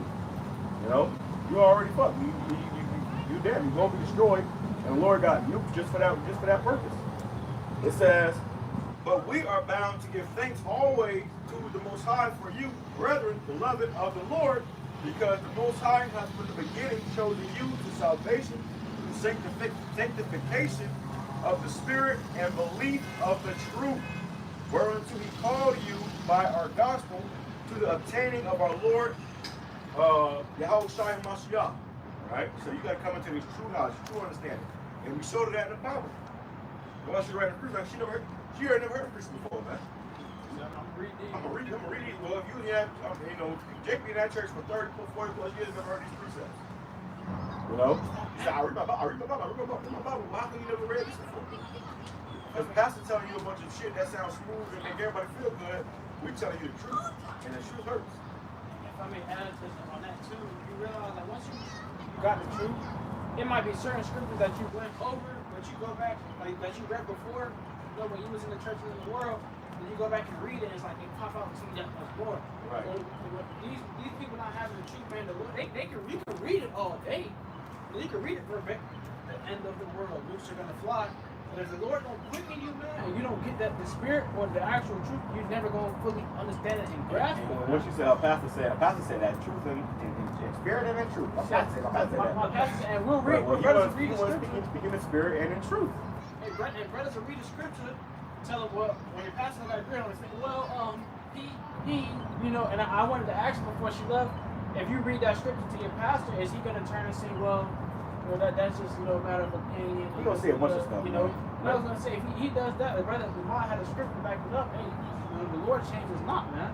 It don't matter what's going on. Hey, how about Shimon Shah's not gonna change? So that man, if he's an actual pastor, first off, just off visual appearance, you need to have a beard on your face, man. Yeah, but see, that's why people like that we just really trying to get you down the road because you're not gonna hear it anyway. She said, "I'm out. I'm locked in." She looked at her. I'm too locked in, so we don't really can tell her. So all we can tell you is you can give you the truth and tell you to go on today and hope that the Lord sprinkle some mercy upon you and come into this truth. But that's our pride and joy too, man. You got kids, you got folks in hospitals, any way to get you to go to that church. Yeah, and we're not saying that she's a bad thing. Honestly, it ain't even she's cool. She's right at the end of the day. It's the Lord looking at you the same, man. Right. The Lord is not a respectful person. He don't care if you're nice or whatever the case may be. He'll put you out, man. Right. And even like, you come around your grandma. Hey, when you going to church with me? When you going to church with your grandma? All right? Yeah. That's literally how I be. That's why I don't even go around my grandma no more. But every time I talk to her, she know what I'm about. Why don't you just come to church with me? And that's the pastors and deceiving them damn women to do that, man. So with that we cannot relate. Go ahead, brother. This is John 3:3.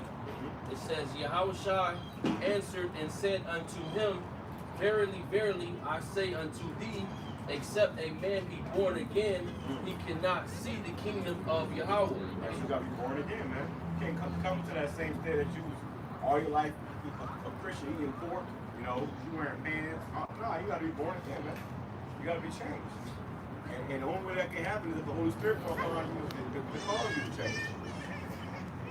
That's why we can't really tell Jake, you gotta do this. No, the Spirit comes upon you to do it, man. First you gotta know who the Spirit comes. First you gotta know YAHAWASHI, the true God of the most, the true God and His only begotten Son. So if you don't know that, then no matter what you was gonna come to not, man. That's the point, though. It's on that. I got it. This book, 1 Corinthians chapter 1 and verse 27. Says, but Yahweh hath chosen the foolish things of the world to confound the wise, and Yahweh hath chosen the weak things of the world to confound the things which are mighty. All right. So the Lord hath chosen the foolish things of the world to confound the wise. Before this truth, we were considered foolish. Right. We were looked down upon. We were looked down us right now. This is part. Why don't y'all got to deal with it? Because the Lord ain't no deal with it. I should have brought that out too. So we're considered foolish, man, because we're young. We're young men.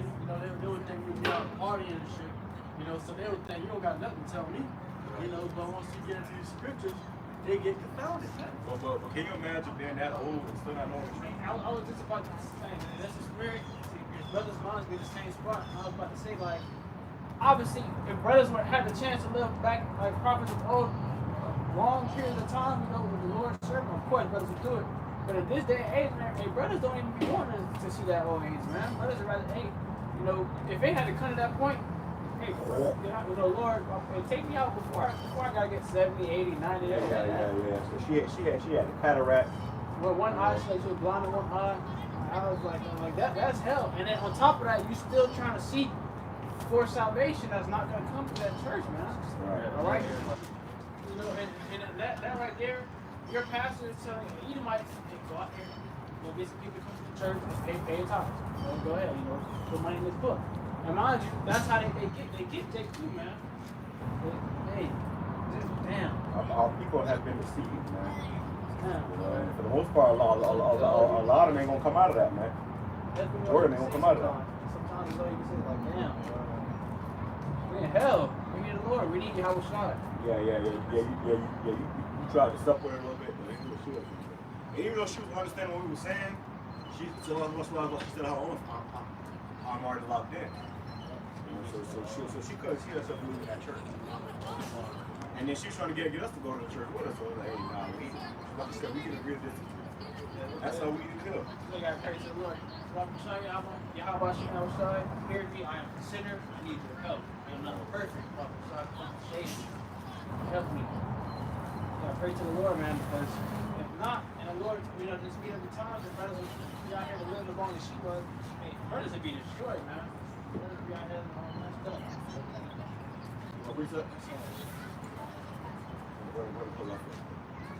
That was all we had on that. For the Lord willing, this lesson was edifying to us for the length of the Lord fix it again. In the psalm, I think about praise the Lord, honor to. Yahawah, BAHASHAM, YAHAWASHI, BAHASHAM, QADASH. Shalom.